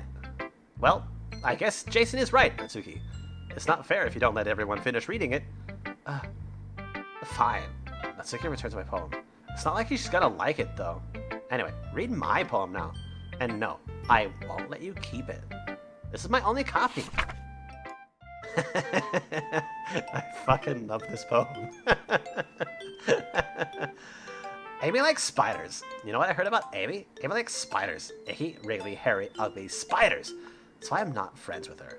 Amy has a cute singing voice. I heard her singing my favorite love song. Every time she sang the chorus, my heart would pound to the rhythm of the words. But she likes spiders, so that's why I'm not friends with her. One time, I hurt my leg really bad. Amy helped me up and took me to the nurse. I try not to let her touch me. She likes spiders, so her hands are probably gross. That's why I'm not friends with her. Amy has a lot of friends. I always see her talking to people.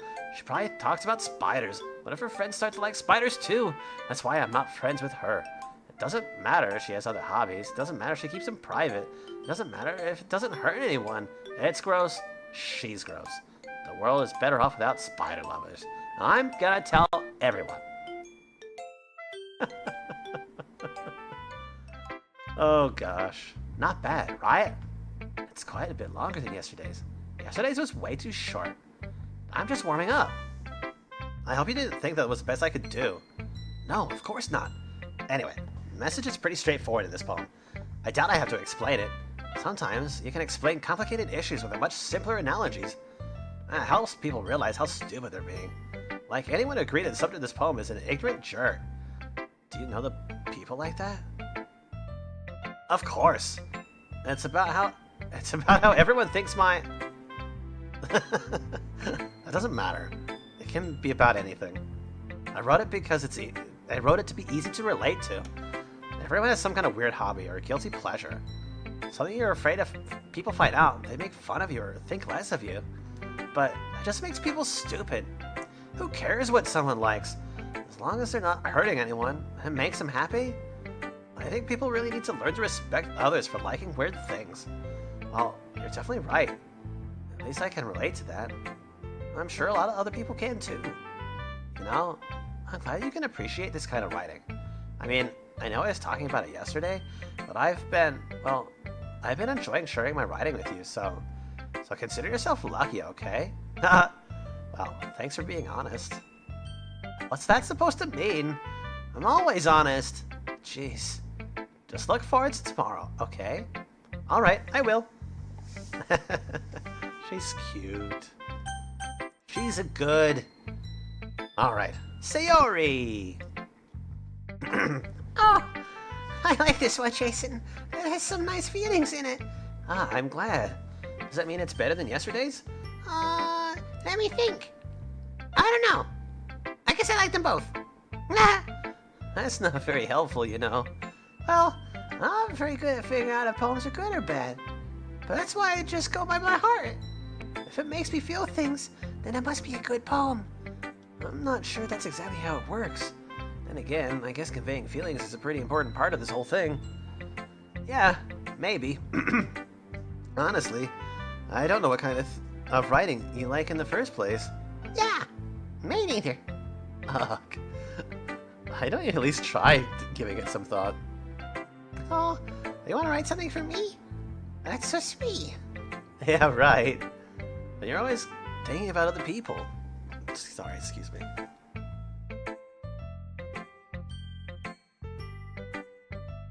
Either I'm doing the voices weird today, or I just have a dry throat. You need to think about yourself once in a while. If you don't, you might end up getting hurt at some point. Well, I don't really know what you mean, but I'll try to keep it in mind. Well, whatever. Anyway, let's see. I guess I like happy poems. Wait, sometimes I like sad poems too. Sometimes a little bit of both. There's a word for that, right? What's the word I'm looking for? Bittersweet. Yeah. I like things that are happy and things that are sad. Happy and sad? I can't see you liking something sad, Sayori. Well, I like happy the most. But sometimes, when you have a little rain cloud in your head, a sad poem can help give the rain cloud a little tug, and make a nice happy rainbow. Sayori, that's unexpectedly poetic. It is? Maybe I'm getting better at expressing my feelings after all. Thanks, Jason. I should go write that down now. You can read my poem now, okay? Bottles. I pop off my scalp like the lid of a cookie jar. It's a little secret place. It's a secret place where I keep all my dreams. Like little balls of sunshine, all rubbing together in bundles like a bundle of kittens. I reach inside with my thumb and forefinger and pluck one out. It's warm and tingly. But there's no time to waste. I put it in a bottle to keep it safe. And I put the bottle on a shelf with all of the other bottles. Happy thoughts, happy thoughts, happy thoughts in bottles, all in a row. My collection makes me a lot of friends. Each bottle is starlight to make amends. Sometimes my friend feels a certain way. Down comes a bottle to save the day. Night after night, more dreams. Friend after friend, more bottles. Deeper and deeper my fingers go, like exploring a dark cave, discovering the secrets hiding in nooks and crannies. Digging and digging, scraping and scraping. I blow dust off my bottle caps. It doesn't feel like time's elapsed. My empty shelf could use some more. My friends look through my locked front door. Finally all done, I open up, and in a hurry, and in come my friends. And they come in such a hurry. Do they want my bottles that much? I frantically pull them from the shelf, one after the other, holding them out to each and every friend, each and every bottle.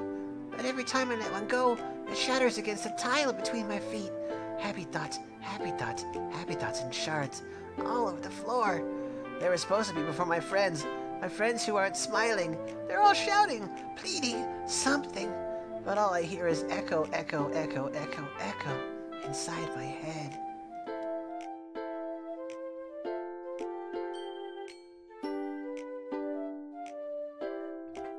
Holy crap.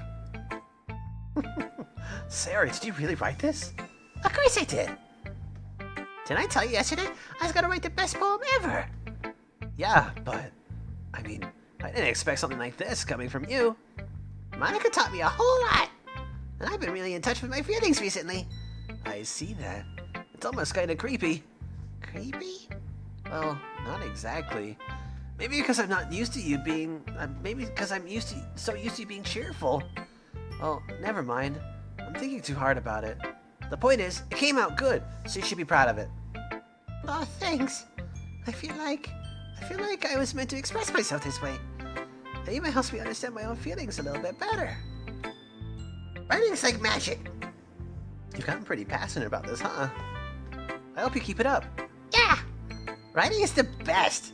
I'm gonna keep writing until I die. Don't get ahead of yourself. Sayori always has a habit of getting obsessed with something before dropping it, and no more than a week later. I wonder if this is one of those times.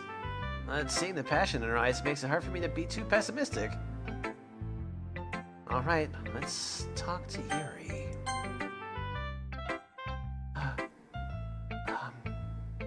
Are you still mad at me? Eh? For disrespecting Natsuki yesterday. Because reading this poem, now I know why you got mad at me. Because you prefer her writing over mine. That's not really true! Meaning when I disrespected her, I disrespected you too, didn't I? Oh no. Yuri! You might be reading into this a little too much. How could I be so stupid? I always let these things happen.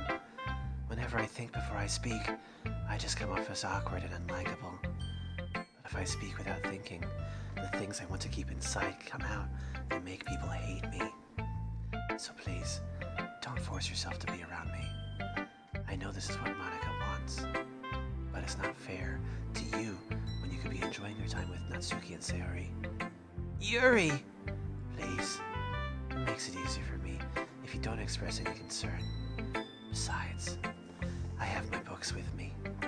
That's all I need. Yuri smiles sadly and puts her head down on her desk. I'm frustrated. I don't hate her, but it's as if she's not capable of listening to me over her own thoughts. I sigh to myself. All I can do is accept that that's how she is. If she wants to be left alone, I have no choice but to abide by that request. Ugh. I always hate that. Like, I want to share everybody's poems because everyone is good, but then again, I guess if you go after anybody but, like, her, or, like, you kind of, like, have a mix match of all your words that you're picking, like, Yuri just stops sharing poems. I'm just like, oh god. And it also comes from the fact that, like, you know, if you say that you side with Natsuki during that fight, ugh. It's happened to me twice now. I still don't like it. Okay, everyone. We're all done reading each other's poems, right? I have something extra planned today, so if everyone could come sit at the front of the room. Is this about the festival? Well, sort of. Do we really have to do something for the festival? It's not like we can put together anything good in just a few days. We'll just end up embarrassing ourselves instead of getting any new members. That's a concern of mine as well. I don't really do well with last-minute preparations. Don't worry so much.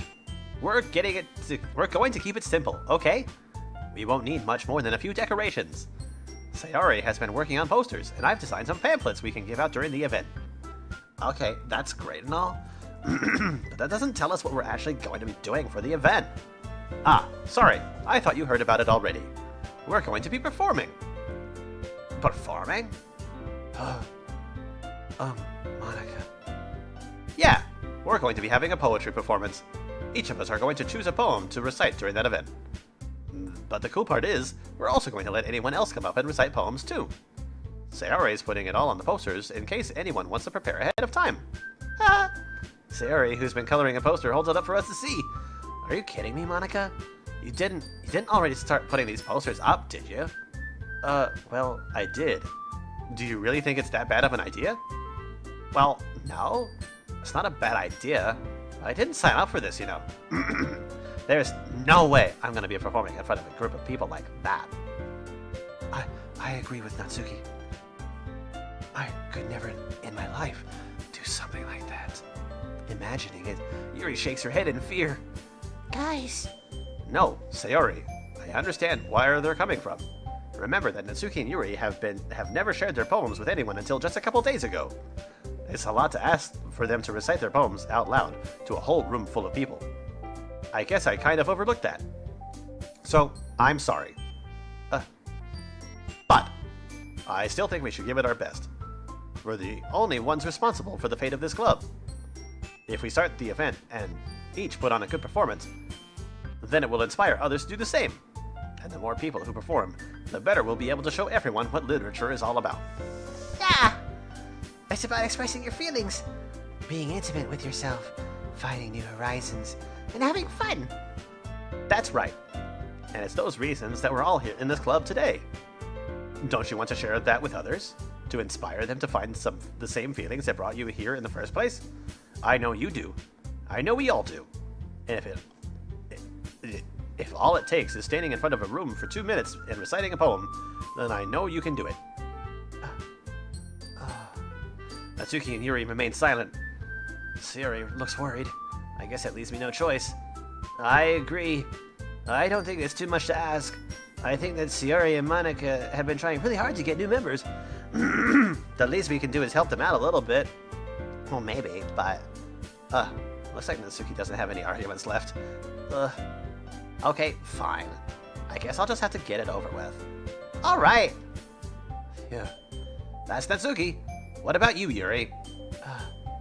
Yuri dejectedly glances around at everyone else's expectant faces. I guess I don't really have a choice. That's everyone! You're the best, Yuri. This club is seriously going to be the death of me. Oh gosh. You'll be fine, Yuri. Maybe. But anyway, let's move on to the main event. I want each of you to choose a poem of yours. We're going to practice reciting them in front of each other. No way! Monica, this is too sudden. Well, if you can't recite your poem in front of the club, how do you expect to do it in front of strangers? Oh no. Don't worry. I'll start it off to help everyone feel a little bit more comfortable. Can I go next? Of course. Now let's see. Monica whips through her notebook to the specific poem she had in mind for herself. Then she stands behind the podium. The title of this poem is The Way They Fly. Ahem! Monica begins reciting her poem. Her clear, confident voice fills the room. More than that, her inflection is pristine. She knows exactly how to apply emotion behind each line she recites, bringing the words to life. Is this something she's done before? Or is she simply a natural? I glance around at me. Everyone has their eyes on Monica. Hey, what are you doing? That's my hand. What are you doing? Boop. Stop that. Everyone has their eyes on Monica. Sayori looks amazed. Yuri has an intense expression on her face that I don't understand. Finally, Monica finishes the recitation. The four of us applaud.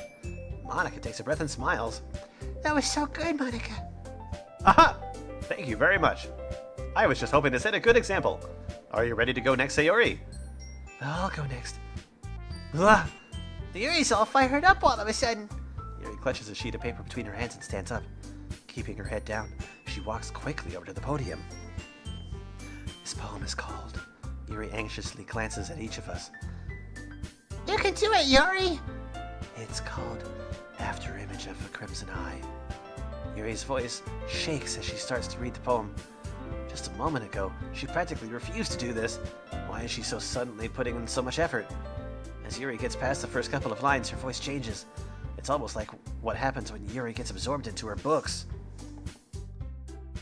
Her quivering words transform into the sharp syllables of a fierce and confident woman. The poem is full of twists and turns in its structure that she enunciates with perfect timing. This must be a rare glimpse into the whirling fire Yuri keeps concealed inside her mind. Suddenly she's finished. Everyone is stunned. That was a poem. Yuri snaps back into reality and glances around her, as if she bewildered her, even herself, and twisted my tongue in knots. It's up to me to save the situation. I'm the first to start applauding. And everyone joins after. We give Yuri the recognition she deserves. It's not that we didn't want to applaud for her, but we were caught so off guard that we must have forgotten. Just like she doesn't know how to talk. As we applaud, Yuri holds her poem to her chest and rushes to her seat. Oh God, what is wrong with me today? Yuri, that was really good. Thank you for sharing. Looks like Yuri is down for the count. Okay, I guess I'm next then. Sayori hops out of her chair and cheerfully walks to the podium. This one's called My Middle. Sorry, I giggled. Sayori. It's a lot harder than I thought. How did you guys do it so easily? Try not to think of it like we're reciting to other people. Imagine you're reciting it to yourself, like in front of a mirror, or in your own head. It's your poem, so it'll come out the best that way. I see. Okay then. Sayori begins her poem. Somehow it feels like her soft voice was made as a perfect match. The poem isn't aimlessly cheery like Sayori is. It's serene and bittersweet. If I were to read this on paper, I probably wouldn't think much of it. But hearing it come from Sayori's voice almost gives it a whole new meaning. Maybe this is what Sayori meant when she said that she likes my poems. It's like I get to reach more deeply into someone I thought I knew, through and through. Sayori finishes and we applaud. I did it! Good job, Sayori! Even Jason liked it. I guess that's a good sign. What does that even mean? You came out nicely, Sayori. The atmosphere of the poem fits you really nicely. But it might be that other poems wouldn't work quite as well with that kind of delivery. I don't really understand. In other words, I've seen poems of yours where that sort of gentle delivery wouldn't work as well. They might need a little more force behind them, depending on what you're reading. Oh, I know what you mean. Well, I've been practicing that kind of thing. It's just embarrassing to do it in front of everyone. Then next time I'm going to make you pick a poem that challenges you a little more. We won't have much time before the festival, you know. Okay. Now, who's next? Natsuki? Tell me we go before Jason. It's not like I can compare to you guys anyway. Might as well let Jason lower everyone's standards a little before I have to do it. Natsuki. It's fine. I might as well get it over with. But it's not like I have much of a selection on what to read. I'll just have to go with what I wrote for today. I stand up and step in front of the podium. Everyone has their eyes on me, making me feel terribly awkward. How am I going to read this jumble of words that don't make any sense? I recite my poem. Since I'm not exactly confident in my own writing, it's hard to put energy into it. Despite that, once I finish, I receive applause anyway. It's for pity. Sorry, I'm not really as good as everyone else. Don't worry about it so much. I think it's less about your abilities and more about your lack of confidence in your writing. That's something that'll improve over time, though. Yeah, maybe. All right, then. That just leaves you, Natsuki. Yeah. I'm going. Natsuki begrudgingly gets out of her seat and makes her way to the podium. The poem is called... Why are you all looking at me? Because you're presenting.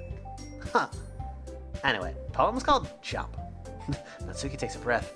Once she starts reciting the poem, her sour attitude disappears a little.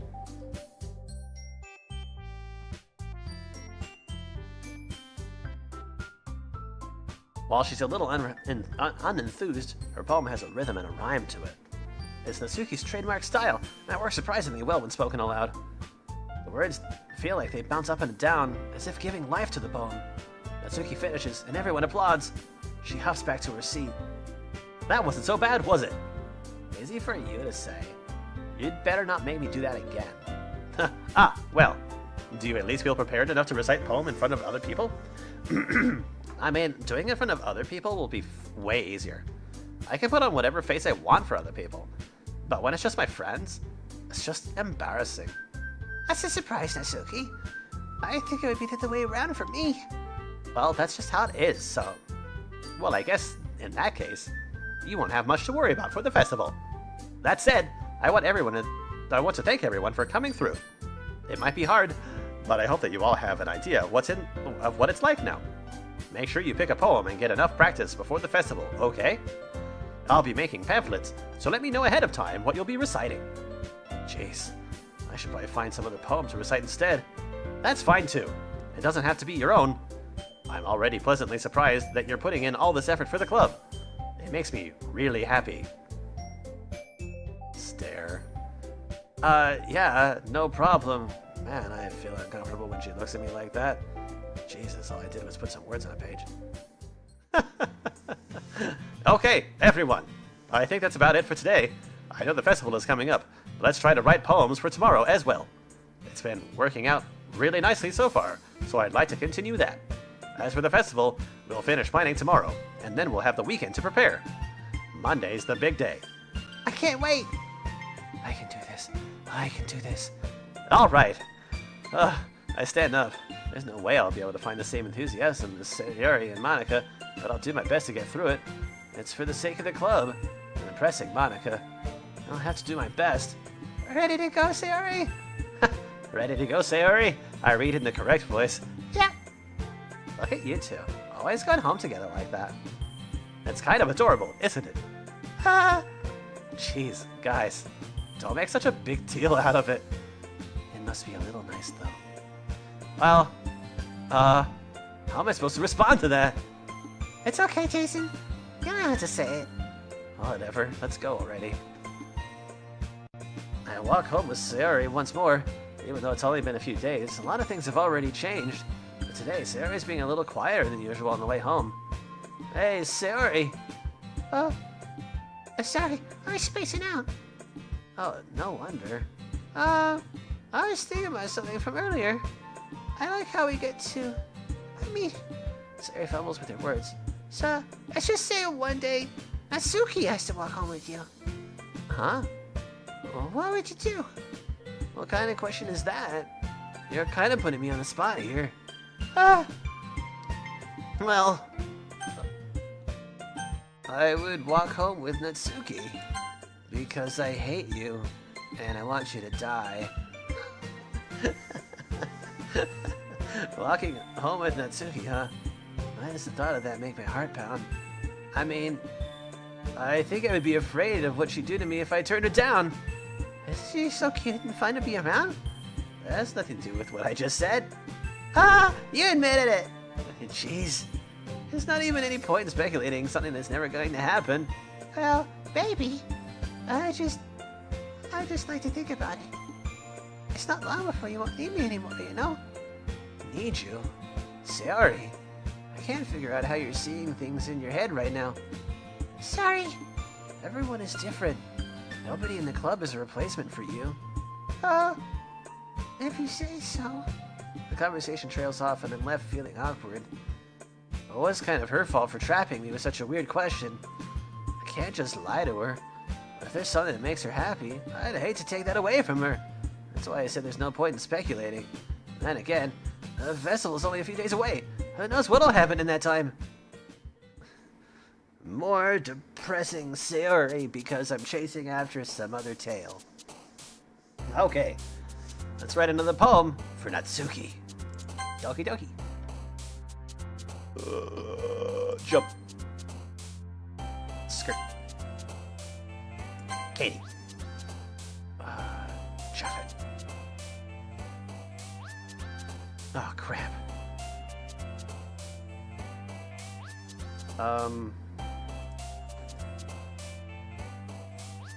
Please let it be daydream. I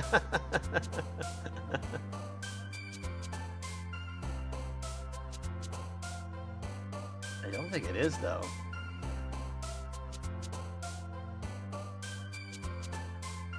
The funny thing is that like there's words on this list that I don't even think that I've seen. All right.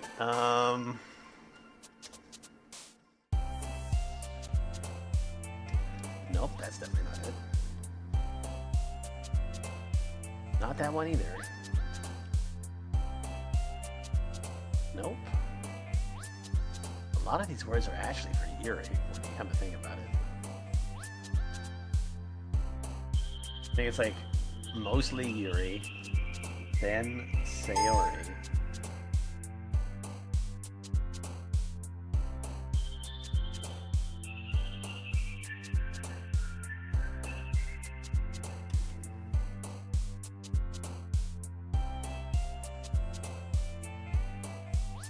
Okay, I think I know which word I'm going to have to use, but it's not going to be a use that is specifically... It's not going to be a word that is specifically for Natsuki. It's going to be treasure. Papa. Marshmallow. Kawaii. nightgown. Sugar. Fluffy. I think summer is one of her words. Yep. Pure. Poof.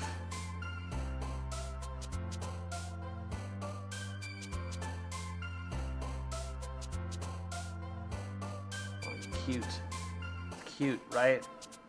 Or is it clumsy? I believe it has to be cute.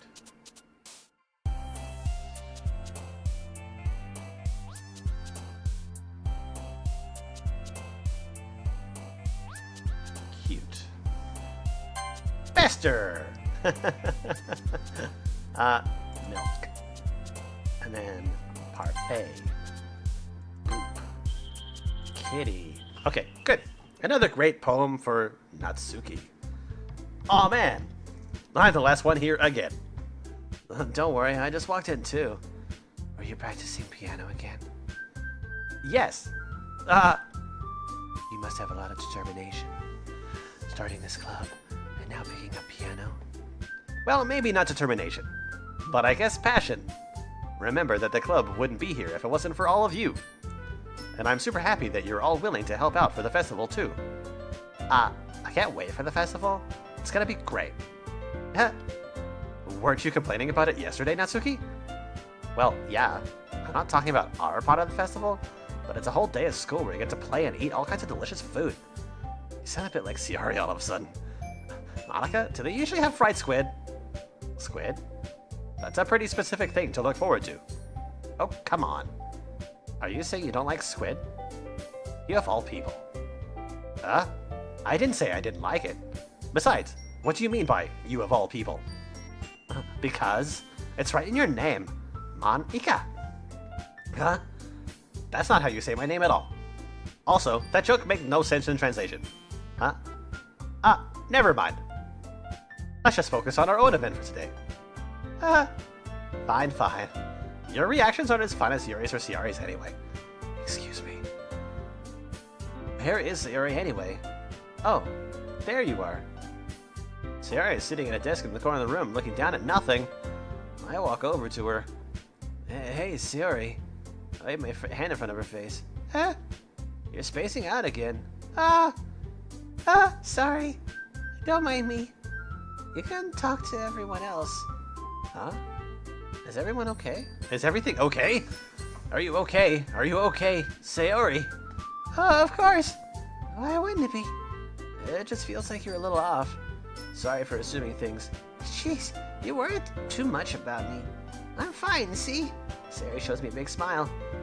Don't let me distract you from having fun with everyone. Oh, alright, if you say so. I worriedly glance at Sayori before turning back toward everyone else. The conversation is already dispersed, with everyone back at the usual activities. Maybe I should ask Monica if she's noticed anything about Sayori recently. Since they've been preparing for the festival, they must be spending a lot of time together. I timidly approach Monica, who is shuffling through some papers at her desk. Jason, what's up? What brings you to my desk? Usually I look at you from over here, but now you're here and I'm looking at you. Closer. Hey, this might sound a little strange, but have you noticed anything of Sayori recently? No, not Sayori. I don't look at her. I only look at you. Anything up with her? In what way do you mean? Maybe I'm reading into it a little too much, but she seems a bit downcast today. Oh, you think so? I can't say I've noticed anything about her. Monica peers across the room at Sayori, who's idly dragging a rubber eraser up and down her desk. Like a weirdo. Maybe there is something on her mind. But I'm surprised I'm not the one asking you, Jason. You certainly know her a lot better than I do. Yeah, but she's never really like this. She's always talked to me about things that bothered her. This time when I asked her, she was really dismissive. Sorry, I know it's not your problem. I just wanted to ask if you knew anything, so I'll drop it now. No. It's important to me too. I mean, I'm also friends with her. And I also care about the well-being of my club members, you know? Maybe I'll try talking to her myself. Tell her things. To do things. Are you sure about that? All while I stare at you. She seemed like she wanted to be left alone. Are you sure? Maybe she just had a hard time bringing it up with the person of interest. Person of interest? What do you mean by that? I'm saying that maybe the thing on her mind is you, Jason. Me? How on earth would you come to that conclusion? Well, I probably shouldn't say too much, but Sayori talks about you more than anything else, you know. She's been so much happier since you've joined the club. It's like an extra light was turned on inside of her. What? No way. Sayori is always like that. She's always been full of sunshine. It's not any different now than it has always been. You're so funny, Jason. Have you thought that maybe you've always seen her as so cheerful? Because that's just how she is when she's around you. I said too much. I'm sorry. What do I know anyway? I didn't mean to jump to conclusions, so you should just forget about what I just said. I'll try to talk to her, so try not to think about it for now. Alright. Monika smiles meaningfully. I know she said to forget about it, but I already know that I won't be able to get her words out of my head. Monika stands up from her desk and walks across the room to where Sayori is sitting. I watch her kneel down to Sayori and gently talk to her, but she's keeping her voice so quiet that I can't hear her from here. That bitch. I sigh and I sit myself down. I know Sayori told me not to worry about her and have fun with everyone else. That's impossible to do when she's behaving like this. Exactly how much do I care about her that I'm letting this weigh me down so much? No, it feels like I'm the one behaving out of the ordinary. There's nothing I can do besides wait for Monika. Hey, you. I look up to see Natsuki next to me. Are you just gonna sit there and keep staring at nothing? There isn't that much time, so... sorry. I didn't mean to make you worry or anything. It's not like I'm worried. I was just... Natsuki glances down at her side. She's holding a volume of manga in her hand. That's right. Something just came up for a minute, but we can get started now. I won't make you wait any longer. Jeez, now you're making me feel like a jerk. If something's bothering you, you can just tell me to leave you alone and I will. I mean, assuming you didn't feel like talking about it or anything. She practically mumbles that last part. Nah, I'm probably making it seem like a bigger deal than it is. I've just been thinking about Sayori, that's all. Sayori? Thinking about her? Yeah, she seems pretty down today. She didn't want to admit it to me, so I can't help but wonder if something happened to her. Oh, Natsuki exhales. Well, first of all, you should really work on your phrasing. But anyway, you're her best friend, right? Yeah, I guess so. Yeah. Then in that case, I think you should trust her a little more. If she needed you, then you'd be the first person she would go to, right? Well, I guess that's true. I mean, some people just have those days. Can't always avoid it. If anything, she probably doesn't want you to worry about her because it's not that important. Yeah, that's kind of what she said to me. Maybe it's not right for me to go against her wishes. Exactly.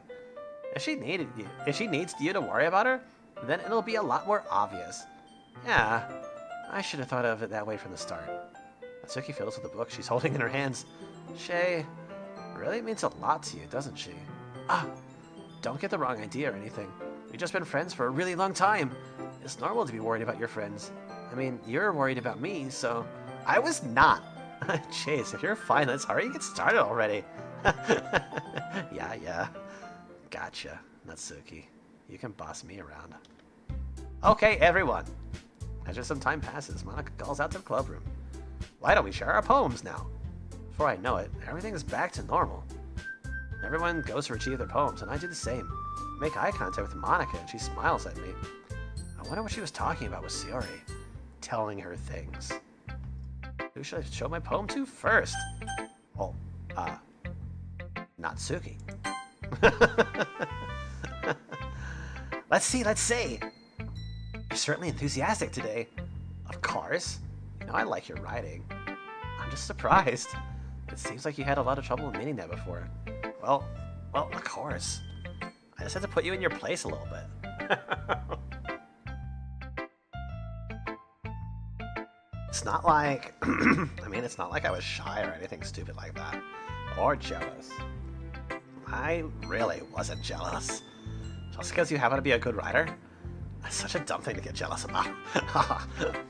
Natsuki. What? You're not very confident about your writing, are you? What are you talking about? My writing is obviously the best. Right? Huh? It took me a while to figure out, but I think I finally did. Maybe Natsuki acts so arrogant because she tried to make up for her own insecurities. if she acts like she's the best, then other people might think that way too. Right? Jason, please just tell me you like my poems. I don't care if you hate them. Just please tell me I'm the best. I just really need to hear that from someone. I know I sound stupid. There's a reason I never shared my poems before this. Natsuki. Because nobody ever takes me seriously. What's the point in sharing my poems if people just laugh and say, "That's so cute, just like you, Natsuki"? Sometimes I just don't want to be cute. Nobody understands me. I really try hard when I write. Style doesn't matter. The emotions are there. Why can't anyone see that? I just want... Natsuki trails off. Maybe it's because her lips start to quiver. I look down. Her fists are clenched really tightly. Hey, Natsuki.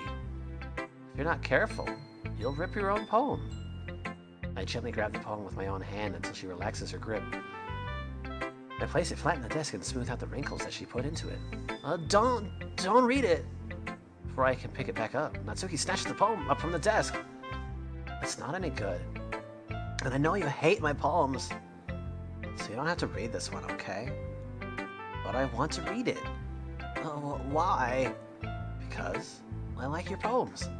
I really do. Why would I judge you for your style? It's not like my own style is anything crazy. I mean, it's just words. Picked at random. Because they're important to you. Because I'm cheating. I mean, it's true that the first time that I read one of your poems, I didn't look much into it. But I know you better now. And it's wrong for Yuri to think your style is more amateur than hers. And Sayori, she means well. But sometimes she's so focused on simple happiness that she doesn't understand what people really want. Yeah, I guess I never really thought about how hard it is for you. I'm sorry if I was part of that problem. I understand now. You're not just cute. You're a lot more than that. Natsuki, you're doing it again. Once again, Natsuki clutches her poem a little too hard. She looks down, hiding her eyes from me. I never realized how difficult this was for her. But finally, she forces herself to extend her arms and set her poem on the table. You can read it. Just turn that way.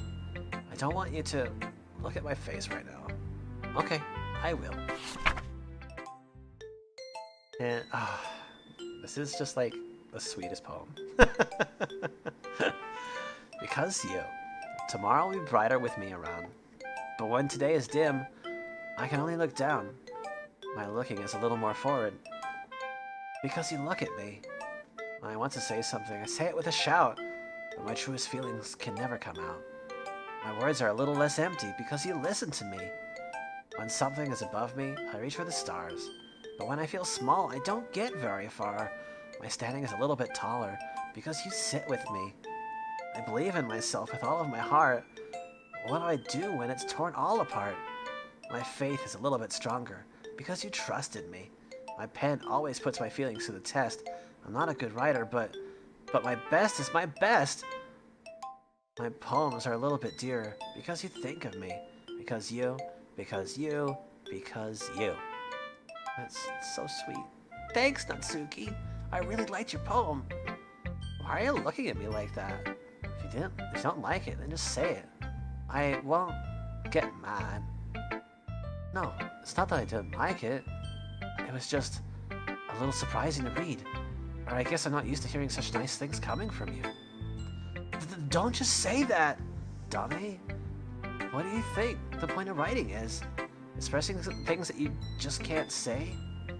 Yeah, I understand. I'm sorry for missing the point sometimes. I always mean well. And I'm happy that you showed this to me. I liked it. Well, yeah. I'm a pro, so... Natsuki mumbles, completely failing to sound confident like she usually does. Just remember that I can think these things sometimes too. You know, when you're nice to me, it's... meaningful. I'm glad.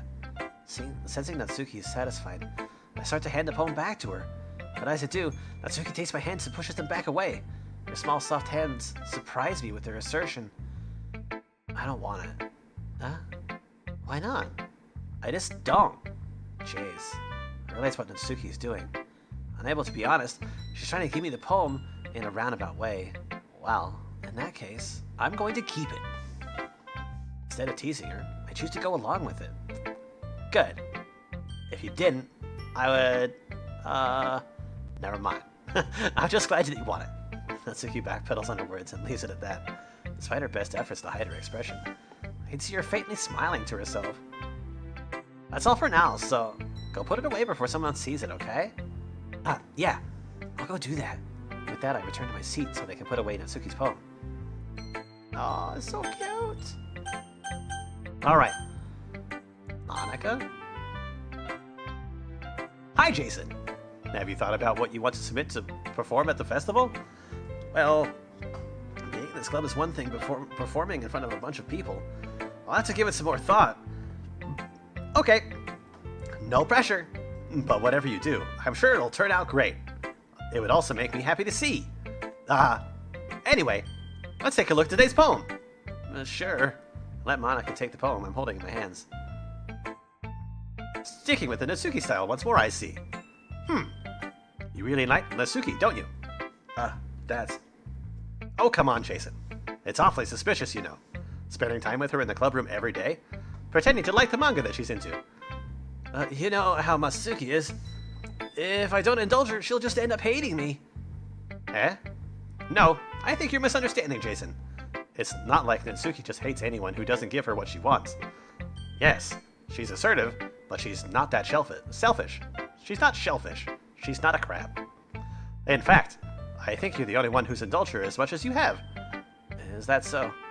I kinda knew that, but I just didn't want to admit it. So, I just need to ask one thing of you. Be careful, please. Natsuki is kind of unpredictable. A lot of times, she doesn't even know what she wants. After all, she's the youngest one here. She might not know how to handle her own feelings properly. What am I saying? What I'm saying is, if something bad happens, then it could end up damaging the club, too. And you wouldn't do that to me, right? That sounds like a threat, Monika. I'm not sure how to respond to Monika. Well, I care about her in the club. It's also kind of unfair to bring that up. Well, you're smart. I'm sure you'll do the right thing. Stare. Never-ending stare. Unblinking. Monika smiles sweetly. I feel like I'm going to throw up. Monika, that's too sweet. Anyway, I'll share my poem with you now, alright? Alright. The Lady Who Knows Everything. An old tale tells of a lady who wanders the earth. The lady who knows everything. A beautiful lady who has found every answer, all meaning, all purpose, and all that was ever sought. And here I am, a feather. Lost adrift in the sky, victim to the currents of the wind. Day after day I search. I search with little hope, knowing legends don't exist. But when all else has failed me, when all others have turned away, the legend is all that remains. The last dim star glimmering in the twilight sky. Until one day, the wind ceases to blow. I fall, and I fall, and fall, and fall even more. Gentle as a feather. A dry quill, expressionless. A hand catches me between thumb and forefinger. The hand of a beautiful lady. I look at her eyes, and find no end to her gaze. The lady who knows everything knows what I am thinking. Before I can speak, she responds in a hollow voice. I have found every answer, all of which amount to nothing. There is no meaning, there is no purpose, and we seek only the impossible. I am not your legend does not exist. And with a breath, she blows me back afloat, and I pick up a gust of wind. You know, I feel like learning and looking for answers are the sort of things that give life meaning. Not to get too philosophical or anything, but it was kind of on my mind. So that's what I wrote about. I see. I never really put much thought into it. In a way, it's almost paradoxical, because if we had all the answers, wouldn't the world start to lose its meaning? You know, there's one thing I noticed. It seems like everyone in the club prefers writing about things that are more sad than happy. Nah, are you surprised?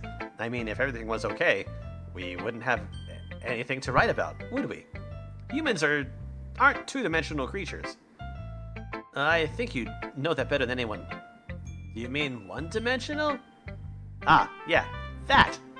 Anyway, here's Monika's writing tip of the day. Are you ever too shy to share your writing because you're afraid it's not that good? It can be really disheartening to get a lukewarm response into something that you put so much into. God damn it. I do so good for so long, and then I just... But if you find other people who enjoy writing, then sharing becomes a lot easier.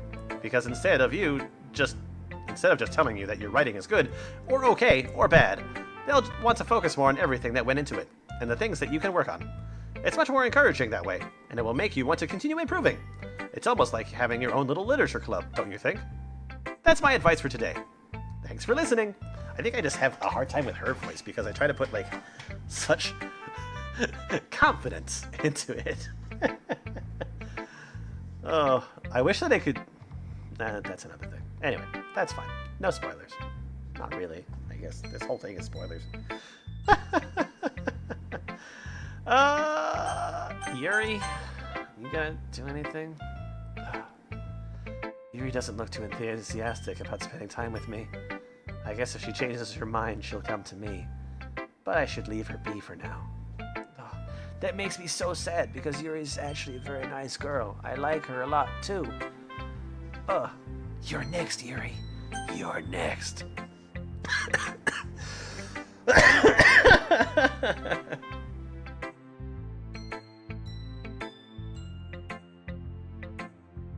Alright, well, here goes Sayori. Sad Sayori. It's nice, I guess. Come on, I can already tell you don't like it. Well, you don't need to worry about what I think. After all, you wrote this for someone else, didn't you? Probably Natsuki. I didn't write this for anyone specifically. Maybe. That's not really what I meant, though. But it's okay. You're making new friends, just like I was hoping. That makes me really happy. You're happy too, right? In this club? Well, of course I am. Good. That's all that matters to me. Thank you, Jason. Sayori, is there something wrong? Huh? Oh, no, nothing. I'm just a little tired today.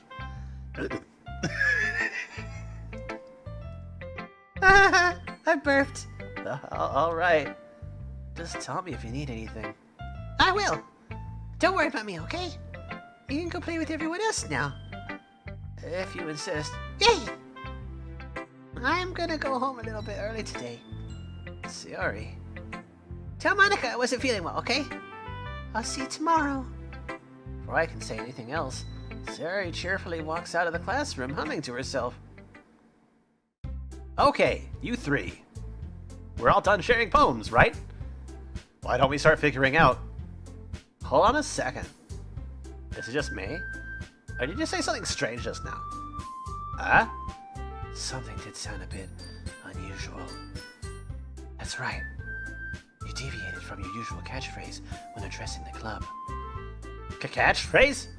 I don't have a catchphrase. Jace. Oh, that's right, it's... Okay, everyone. Why is the mood so weird today? Look, even Yuri is in a mood to it. Stagnating air is common foreshadowing that something terrible is about to happen. In your books, maybe. Look, the only thing different is that Sayori isn't here. It seems you're right. Sayori always helps lighten the mood a little bit, doesn't she? It's almost like everyone's balance is thrown off a little when she's not around. Where the heck did she run off to anyway? I thought she just went to pee. Natsuki, please show some decency. Oh, come on. Like you don't pee? God, Yuri. Everybody pays. She actually wasn't feeling too well. Went home early. She prefers home court advantage. Is that so? I hope she's alright. Seriously? Of all times not to go home with her, you pick the time that she's not feeling well. So much for you two being all lovey-dovey. No! First of all, stop misunderstanding my friendship with Sayori! And second, she's kind of been avoiding me today, so I didn't want to force it. Oh, a curious expression coming from Yuri of all people. Calm down, guys. I talked with her earlier, and everything's fine. What did she say? She didn't say anything. I told her things. To do things. Anyway, we need to figure out the rest of the festival preparations, so let's decide what everyone will be doing this weekend. I already know what I'm doing. That's right. Natsuki will be making cupcakes. But we might need a lot of them, and different flavors. Can you handle that all by yourself, Natsuki? Challenge accepted. And as for myself, I'm going to be printing and assembling all the poetry pamphlets. Sayori will be helping me design them. And as for Yuri, you can. Guys, can you help me come up with something for Yuri? I'm useless. No! That's not it at all. You're the most talented person here, you know. Now, Natsuki's pouting too? Jeez, even I can tell now. I guess I never gave Sayori enough credit, but I can tell things are even harder on you when she's not around. Ah, that may be the case. But if I can't also be a leader on my own, then I won't grow as a person. So, Yuri, you have beautiful handwriting, you know. So you should make some banners and decorations to help set the atmosphere. Atmosphere. About that. I love atmosphere. Fucking love atmosphere. Yuri's expression suddenly changes as she stares at her desk in focus and starts nodding to herself. Your mind is already racing, I see. That's great! You'll be wonderful help, Yuri. But anyway, that just leaves you, Jason. The one who is truly useless. Don't say that! In fact, both Natsuki and Yuri have some pretty heavy tasks to handle. It would probably go a long way to give one of them a hand. You could always help me out as well. I would be really appreciative of that. Is Mana suggesting that I spend the weekend with one of my club members? How on earth are they going to respond to a suggestion like that? I suppose I wouldn't mind a bit of help, even though I've been a total bitch and ignoring you this whole entire last couple days. There's no reason why I wouldn't want to spend an entire day on the weekend with you. Jeez, that would seem weird. Well, even if you don't know how to bake, there's always some dirty work I could give you. Give me your dirty work. It's not like Monika's gonna give me a choice. And you shouldn't be sitting on your butt anyway. Natsuki tries to mumble a bunch of excuses like that. If I recall, Natsuki, you mentioned that you would like to handle your baking on your own. Jason may not like to be around you if you only make him out to be a nuisance. So therefore, he may be more suited to assisting with the decorations. Hold on, I never said that. How hard could it be to make a few decorations anyway?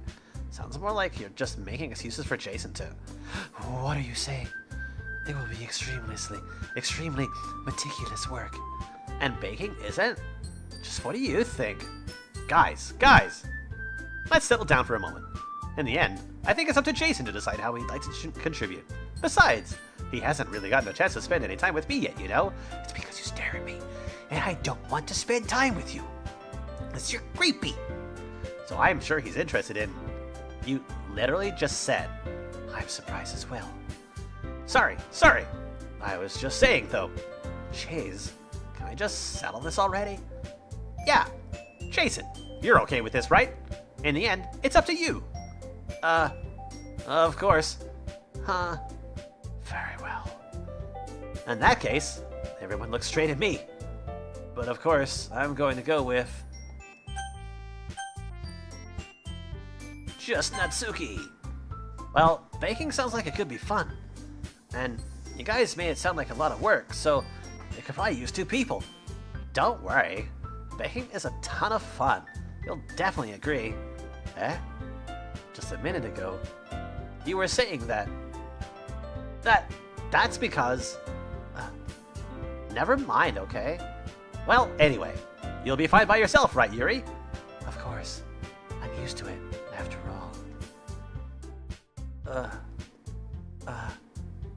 That's good!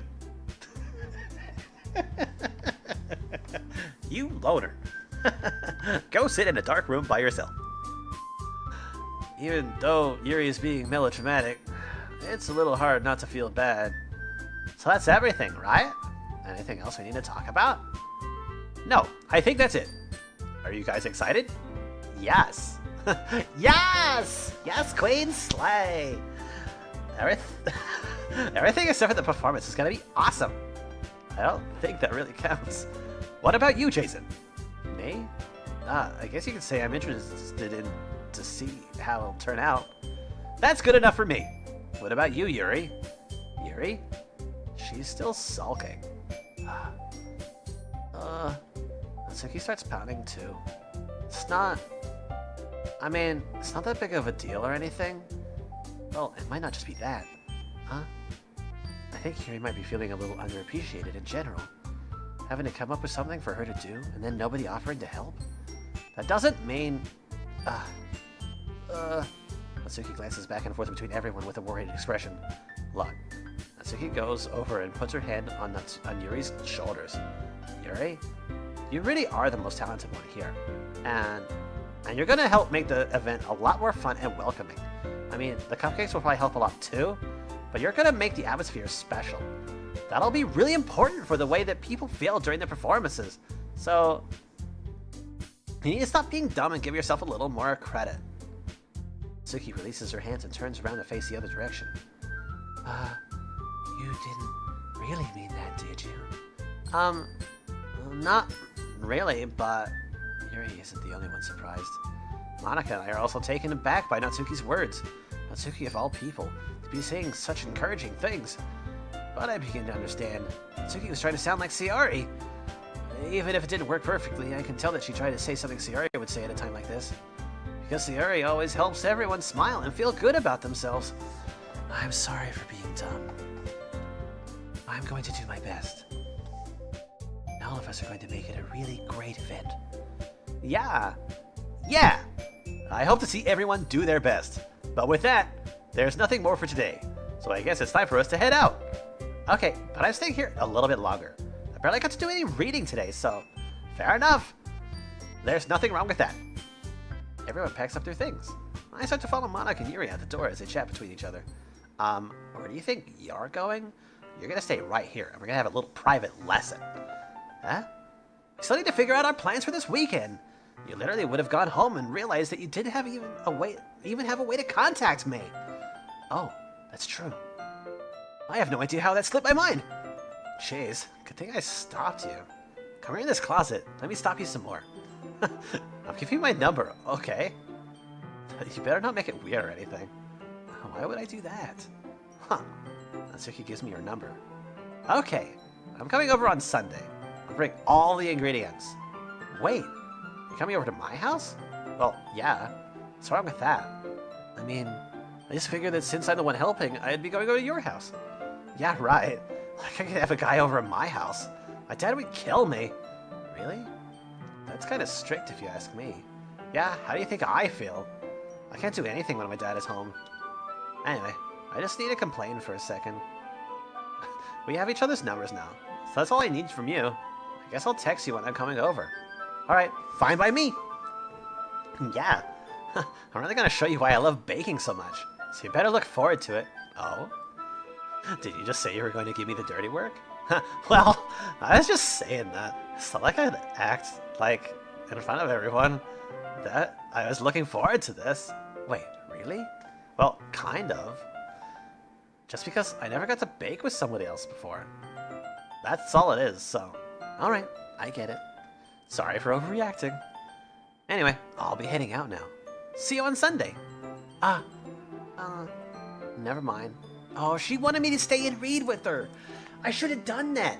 That'd be a good thing to do. I can't believe this. Natsuki's gonna be coming over to my house on Sunday? My anxiety shoots at the roof. Even though I've gotten pretty used to handling her at this point, there's no telling what might end up happening when we're outside of school. More than that, she told me that she was looking forward to it. Is this a chance I have to make something happen between us? Or is it too early for that? Only time will tell. Until then, I won't be able to take my mind off of it. I seriously can't wait. I can't wait.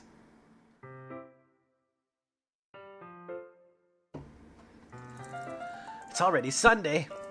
I've been getting increasingly anxious about Natsuki's upcoming visit. I've basically just stood right in my street all weekend. Like a dumbass. I keep telling myself that there's no reason to be nervous, but it doesn't help much. I wonder if she'll act different when it's just the two of us. Meanwhile, she's been texting me a lot. We sent each other one after exchanging numbers to double check, but it's turned into a conversation.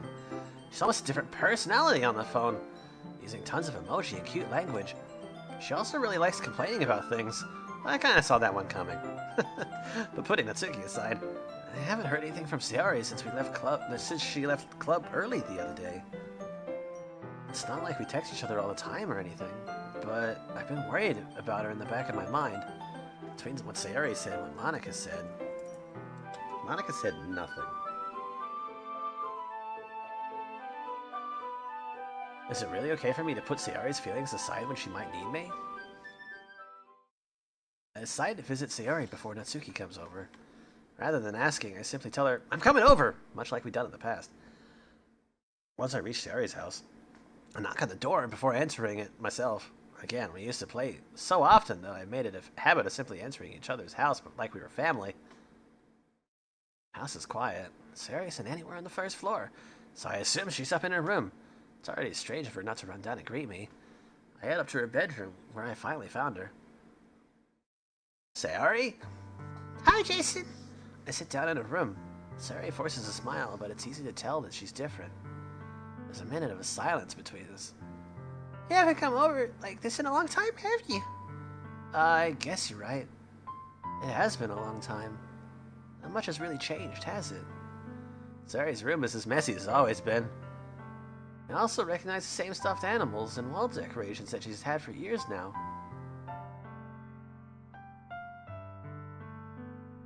If you came over more often, it wouldn't be such a mess. That's because I'd end up cleaning it for you.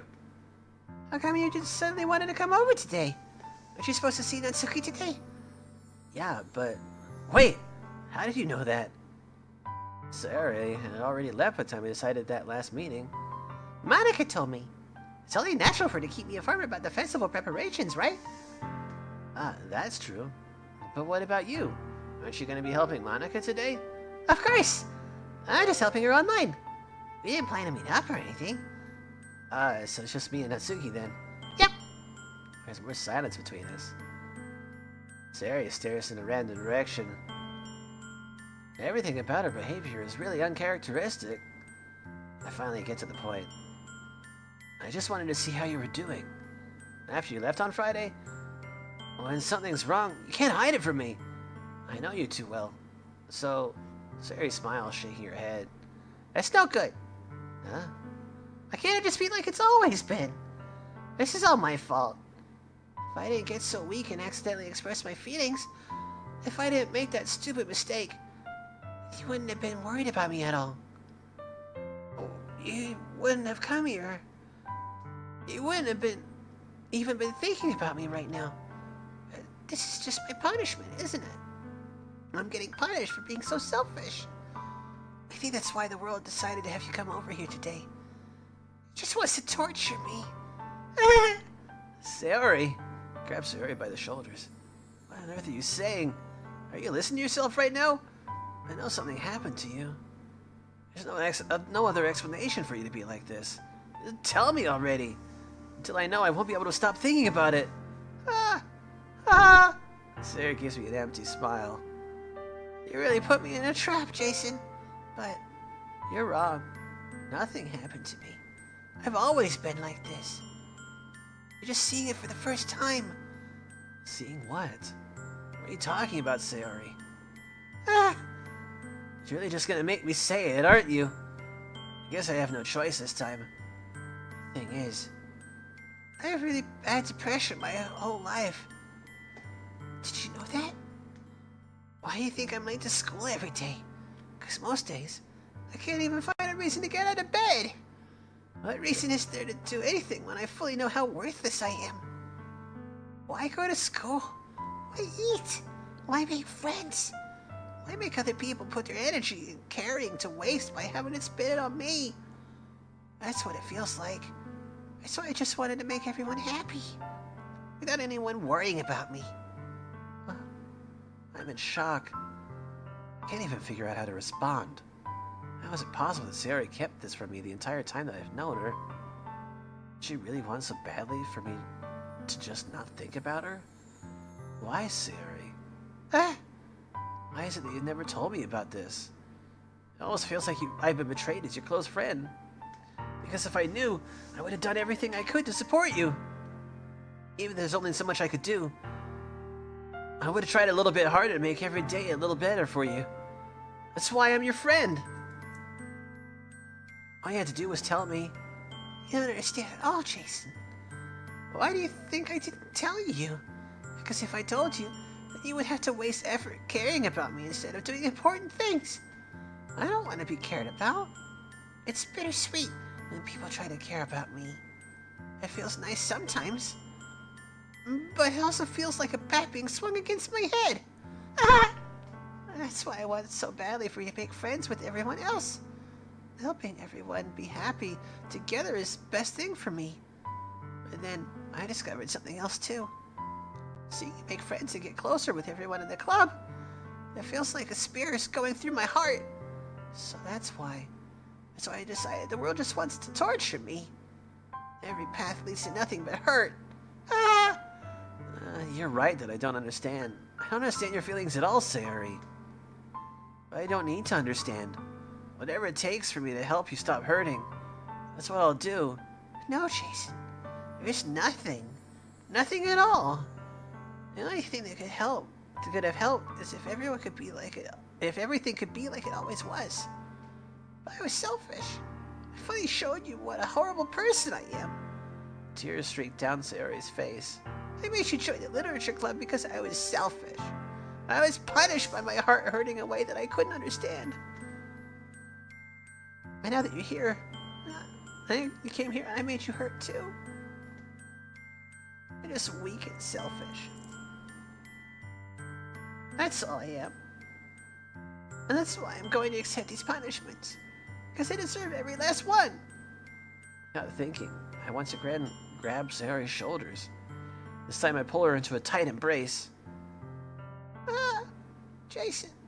Sayori, I don't care if you feel selfish. I'm really happy that you convinced me to join the club. Seeing you every day makes it worthwhile enough. If I make friends with everyone else, then that's just a bonus. But please never underestimate how much I care about you. I wouldn't have it any other way. Jason. Sayori isn't hugging me back. Despite my arms being wrapped around her, Sayori's arms remain at her sides. She starts sobbing next to my ear. No, don't do this to me. Please don't do this, Jason. Sayori barely manages to speak between her sobs. I don't know if I'm doing the right thing. All I want for her to know is that I care. If you have it in you to call yourself selfish, then you have to let me be selfish too. No matter what it takes, I'll figure out what needs to change. I'll make these feelings go away. If there's anything else you need me to do, you better tell me. I'll get mad if you don't. I don't know. I don't know. I don't know. Gently, Sayori finally puts her arms around me in return. I don't know anything. It's all really scary. I don't understand any of my feelings, Jason. The only time I'm not feeling nothing is when I'm feeling pain. But your hugs are so warm. That's really scary too. Sayori lets me go. As she does, I let her go as well. The festival is tomorrow. Yeah. It's gonna be fun, right? Yeah. How'd you like for me to spend it all with you? That's what I want. I promise. I think that would be nice then. Yeah. Sayori wipes her eyes. If I could spend the whole day here, I would. Of all the days, this has to be the one where I have other plans. Maybe I should cancel. No, don't! Please don't. If you did that, then I really wouldn't forgive you. But it's almost time for Natsuki to meet me at my house. At the very least, do you want to come along and help out? It'd be fun. To my surprise, Sayori shakes her head. I'm sorry. I don't know if that would be a very good for me today. You understand, right? It's kind of hard for me to fully understand, but I'm trying my hardest. It's okay. Don't worry too much about it. I'll see you tomorrow, okay? Alright. I look forward to it. I say goodbye to Sayori and exit her house. On the way home, I find myself still feeling uneasy. And it's hard for me to keep thinking about it when Natsuki is about to come over, too. I think Sayori's right. I shouldn't be worrying too much. We're definitely going to have a great time tomorrow. I should just focus on what's ahead of me. Like Natsuki. I spend only a few minutes back at home anxiously awaiting Natsuki's arrival. Before I know it, she texts me to let me know she's outside the front door. Without delay, I open the front door and let her in. Sup? Hey. I didn't know what I was expecting, but seeing Natsuki in something other than her school uniform totally threw me off.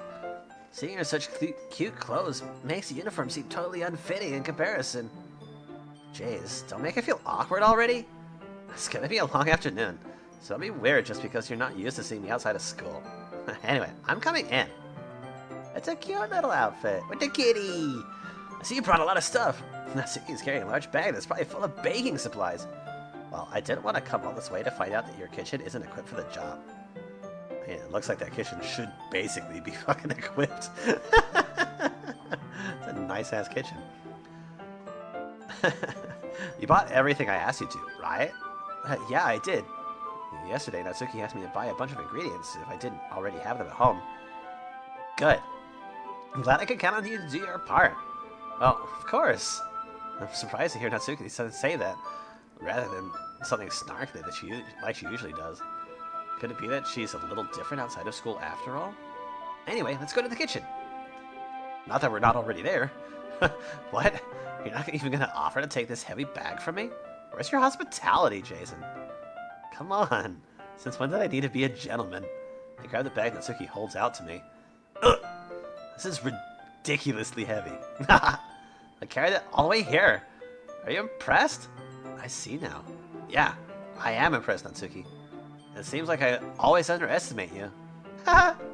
It's because I'm so small, isn't it? You jerk. Natsuki hits a fist into my chest. Hey, hey! Besides, has nothing to do with it. Do you really hate being small that much? It's not like I hate it. I mean, sometimes I like proving people wrong when they only think I'm worth my size.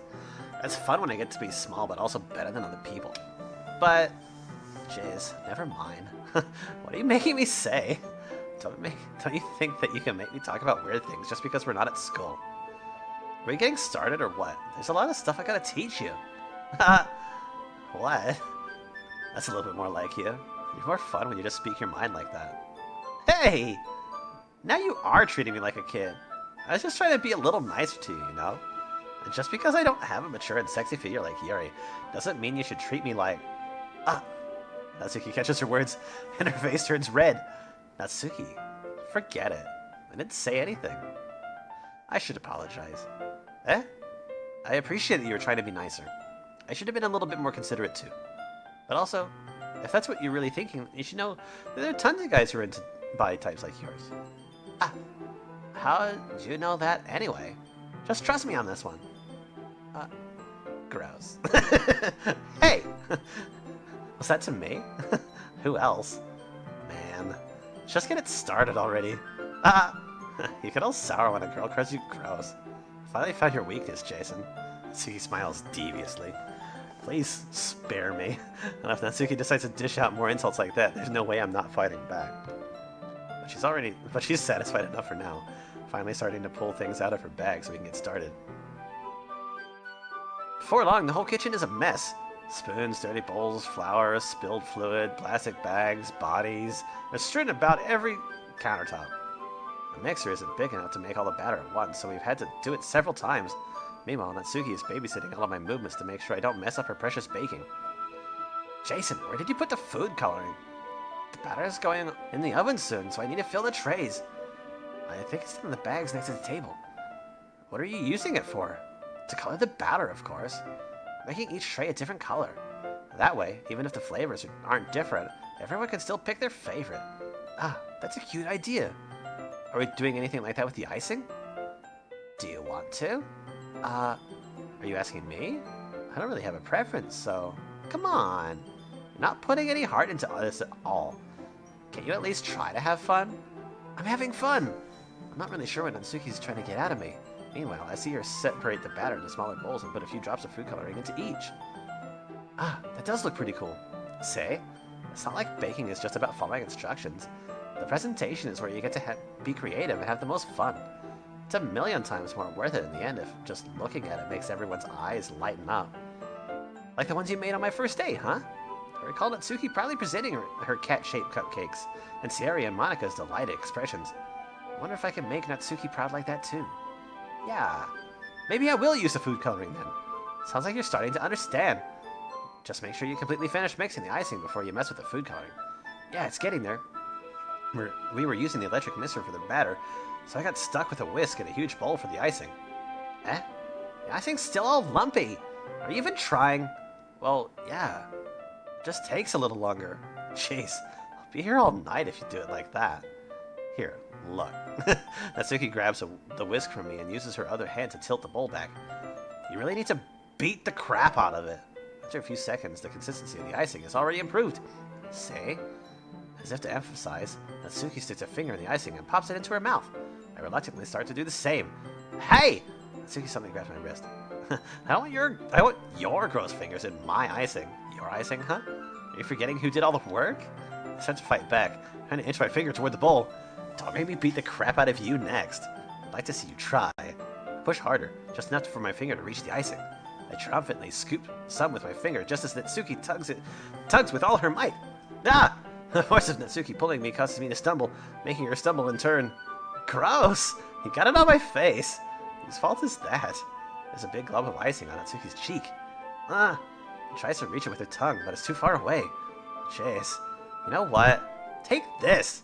Natsuki instead wipes it off with her finger before shoving her finger toward my face. You wish. I'm faster. I grab her wrist with my hand before it even reaches my face. Natsuki tries to use her other hand to fight back, but I grab that one as well. Oh. Stop. Not until you apologize for calling me gross. Fine. I'm sorry for calling you gross. You know I don't mean it. It's just fun seeing you react to it. You do that to me all the time, you know. Saying dumb things just to get reaction out of me. You should really stop. You really shouldn't tease girls like that. Is that so? In that case, I probably shouldn't do this either. Take Natsuki's finger and put it in my mouth, licking off the icing. What? Do you seriously just... Natsuki's so surprised that she can't even figure out how to get mad at me. Her face is entirely red. Jason, you really shouldn't do that kind of thing to girls unless you really like them. You know that, right?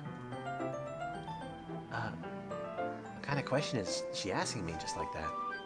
How did the mood turn to this so quickly? Natsuki gazes at me in silence. I notice her shallow breaths. Why am I starting to feel dizzy? Eh? Out of nowhere, the fire alarm starts going off. Natsuki rushes over to the oven. Is something burning? I thought you didn't put the cupcakes in yet. No wonder. You left a dirty tray in here, dummy. How could you make a mistake like that? You ruined the moment. You should have checked before turning the oven on. Don't blame me for your mistake. Jeez. We were getting close, too. Natsuki uses an oven mitt to grab the blackened tray out of the oven. She sets it on top of the stove. In another moment, the fire alarm stops. Anyway, I'm putting them in the oven now. Yeah, the tension from the moment before still lingers over our heads, but the moment has already been lost. I watch as Natsuki slides the cupcake trays into the oven. Then, I reluctantly pick up the whisk and continue with the icing, like nothing ever happened. It smells so good! The cupcakes are ready to be pulled out of the oven. As soon as Natsuki opens the door, a blast of sweet-smelling warm air fills the room. Look at how cute they all look. She proudly shows off the different colored cupcakes in each of the trays. They look even better once we add the icing. Not like you need to tell me that.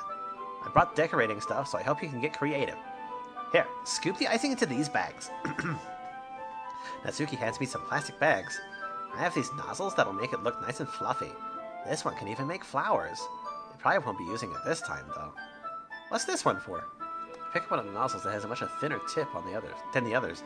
That one's really thin, so you can use it to make stripes or other patterns. You can also use it to write stuff on a cake, like Happy Birthday or whatever. Huh, I see. That gives me an idea, actually. Eh? Well, it's a literature event, right? You can make it more literature-themed by writing a different word on each of the cupcake. It'd be fun to see people choose their cupcake based on a word they like. Huh? I was kind of expecting to say something really stupid. That's actually a really cute idea, so maybe I'm getting it from you. What's that supposed to mean? I'm not cute. Come on. We're not at school. Nobody's judging. You can't dress and act like this and not expect me to think that you're cute. Well, Natsuki's voice trails off. Same with you. Huh? Did you say something? Nothing. Let's just do the icing. Natsuki picks up the paste and fastens the nozzle onto each of the bags. There's a lot to do, so we shouldn't be wasting time. Here, I'll show you how to do it. Without giving me a chance to think about it before, Natsuki quickly moves on. She shows me how to apply the icing, and then we each get to work. When we're finally finished, Natsuki puts them all side by side to admire her work. Look how pretty they are together. Yeah, they are, aren't they? Wish I could have one now. Well, there's no reason you can't, right? I don't see any harm in that. Oh, yeah, but my dad's making dinner tonight, so I really need to save my appetite. Sayori is the exact opposite in that regard. If she was here, we'd probably be down 10 cupcakes already. And she would still eat dinner. Come on, that's just unhealthy. Besides, when my dad cooks, I need to eat as much of it as I can. Well, anyway, I was hoping we could have time for manga, but I need to be home for dinner. Already? That's a shame. That's your fault for working so slowly. You should have thought about that. It's not like you always have this chance. Man, it's usually Natsuki places the blame on me. You can bring the cupcakes tomorrow, right? If you and Sayori each carry some, you can probably do it in one trip. Yeah, I can do that. And don't worry, I won't let her eat any. I wish she wouldn't. I wish she would listen to me like the way she listens to you. Yeah. I again think back to the conversation I had with Sayori earlier today. I felt so helpless. Sayori always does listen to me, but at that point, it feels like she couldn't listen to me at all. Okay, I'm all packed up. Good work today. You too. I'll walk you out, I guess. Just like that, Natsuki is already about to leave. It feels like the afternoon went by in a flash. More than that. Did I even take the opportunity to get closer to her like I wanted? Well, I guess I'll be off then. Thanks for all the help and everything. I'll see you tomorrow. Wait, Natsuki. Well, you said it before about not always having this chance. It doesn't have to be that way at all. I had fun today. You showed me how fun baking can be, like you wanted. But aside from that, you can come over anytime, okay? I think that if possible, I'd like to spend more time like this. If you want to read manga, go out somewhere. No, do you really mean that? Natsuki looked at me tensely, like she's trying to hide her expression. Yeah, I want to spend more time with you. Jason, I thought you only cared about getting this done. I'm sorry I had to leave so early today. I really didn't want to. I would really stay here longer if I could.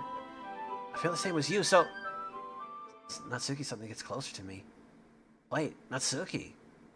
Standing inches from me, Natsuki looks up at me. I feel her fingers gently clutch at the side of my shirt, as if holding on to me. Her rose-colored cheeks and matching eyes fill my vision along with her slightly parted lips. What is happening? My hair starts going dizzy as I feel her soft breaths against me. I've felt it. For a while now? Natsuki suddenly jumped back. Sayori! Hi, Jason. This is Sayori. Just now, we weren't... It's okay, Jason. I just stopped by to say hi. Well, you should have come a little bit earlier. I'm already on my way out, so... Oh, really? That's too bad. Yeah, well, I'll still see you at the festival tomorrow, so it's fine. Just don't eat any cupcakes before then. Anyway, later. Clearly flustered, Natsuki hurries off, and Sayori waves goodbye. Sayori, I thought you didn't want to come over today. Well, I tried staying in my room, but my imagination is being pretty mean to me. So I had to come here and see it for myself. See what? What are you talking about? You know, how much fun you're having with Natsuki, and how close you got to her. It makes me really happy that you made such good friends.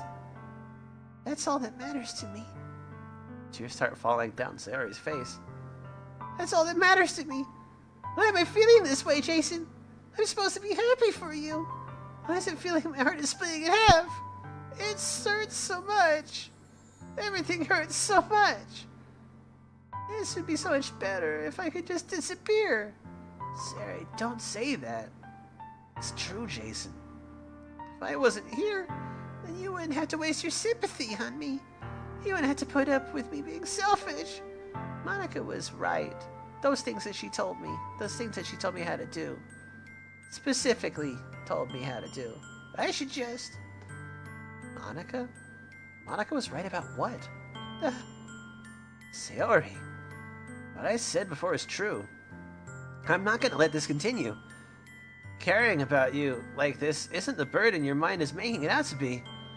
It's something that makes me happy. It's something that I wouldn't trade for anything else. So even if it takes an entire lifetime, I'm gonna be by your side until you don't feel any more pain. But... Sayori looks away.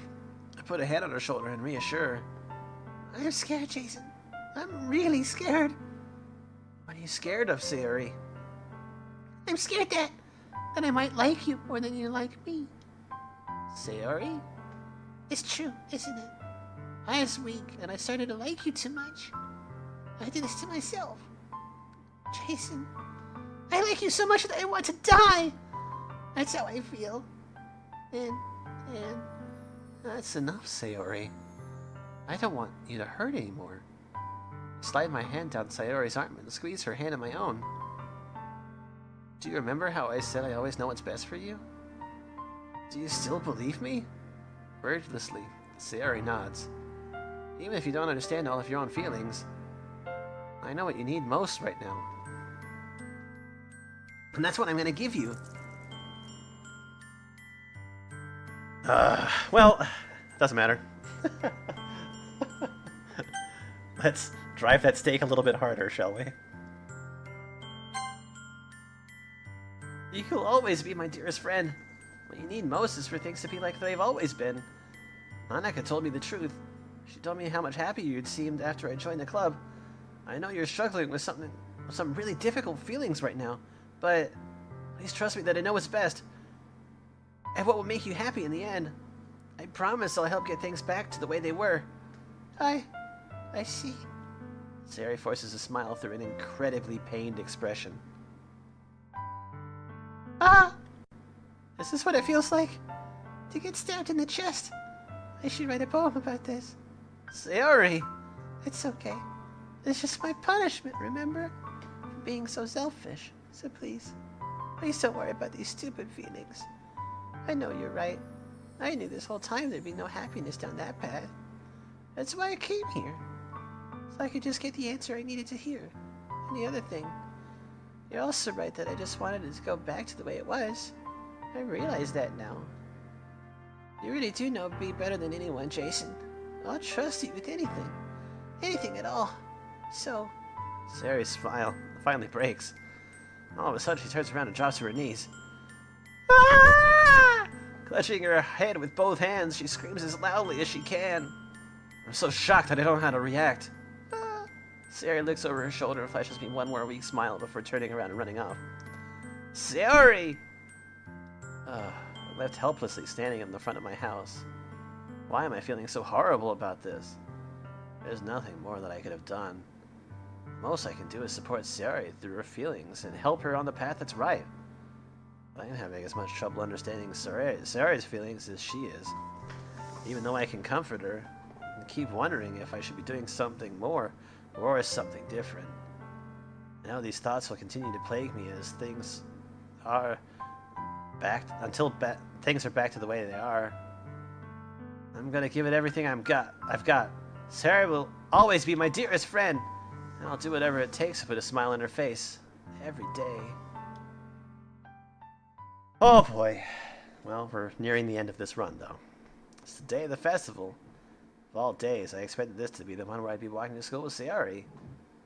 But Sayori isn't answering her phone. I considered going to her house to wake her up, but decided that's a little too much. Meanwhile, preparations for the event should be nearly complete. I managed to carry all the cupcakes myself by carefully stacking 2 trays. Natsuki is already texting up a storm, but I can't respond thanks to my hands being full. Funnily enough, I probably feel the same way as Natsuki about the event. I'm more excited for it to be over so I can spend time with Sayori and Natsuki at the festival. But knowing Monica, I'm sure the event will be great too. Jason, you're the first one here. Thanks for being early. Well, that's funny. I thought at least Yuri would be here by now.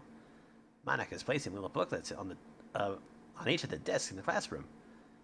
They must be the ones she prepared that has all the poems we're performing. In the end, I found a random poem online that I thought Monica would like and submitted it.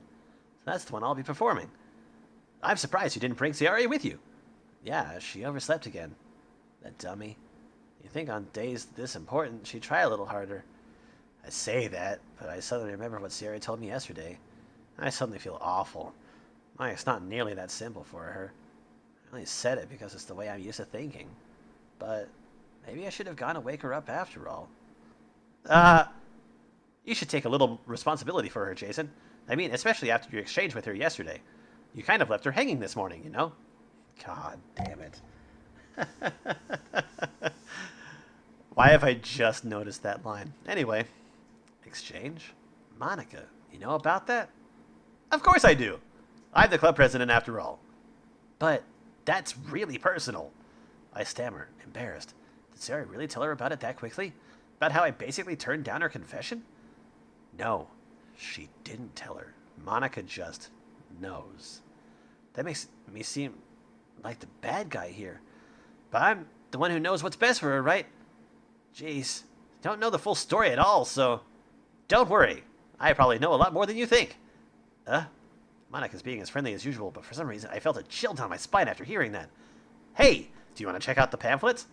They came out really nice. Yeah, sure. I grabbed one of the pamphlets and lay down on the desk. Oh yeah, they really did. Something like this will definitely help people take the club more seriously. Yeah, I thought so too. I flipped through the pages. Each member's poem is neatly printed on its own page, giving it an almost professional feel. I recognized Natsuki and Yuri's poem from the ones they performed during our practice. What's this? I flipped to Sayori's poem. It's different from the one she practiced. It's one that I haven't read before. Percentage. Get out of my head, get out of my head, get out of my head. Get out of my head! Get out of my head before I... Get out of my head before I do what I know is best for you. Get out of my head before I listen to everything she said to me. Get out of my head before I show you how much I love you.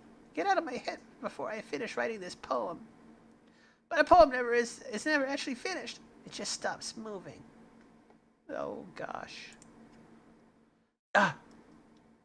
What is this? Reading the poem, I get a pit in my stomach. Jason, what's wrong? Nothing. This poem feels completely different from everything else Sayori's written. But more than that, I've changed my mind. I'm going to get Sayori, so... Well, all right. Try not to take too long, okay? I quickly leave the classroom, and I end it here. Okay. So, in order for any of this to work, I need to not see... Oh, I actually ended it in the same spot. Great! I need to end it here. I cannot see the next portion of the game. So that's basically it. So that was the Natsuki run. And again, all I'm trying to do is I'm trying to get the... Oh god, I forgot that it's actually going to close the program. Because it stops working. Basically, the idea is that I'm going after the three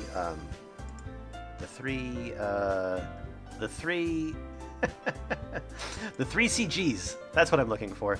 The 3 computer-generated arts that are connected to each of the characters. So, in order to do that, I need to basically manipulate the play into basically to go after each of the specific girls. And I mean, this time it was Natsuki, so that's just the way that it was. Next time we're going to go after Yuri, because she's last, basically. The next playthrough will basically actually just be... it'll be like the beginning of the end. Like, we're actually going to go through and play through Yuri's playthrough, and then actually see what happens after I read Sayori's poem and move on to the second act of the game. But yeah, that's basically it for right now. Thanks for watching, guys. I hope that you have a great night. Unfortunately, I have to go, but it's just because I have to work really early, sadly. It sucks that I do, for sure. But anyway, thanks for watching. We'll see you guys later. Bye for now.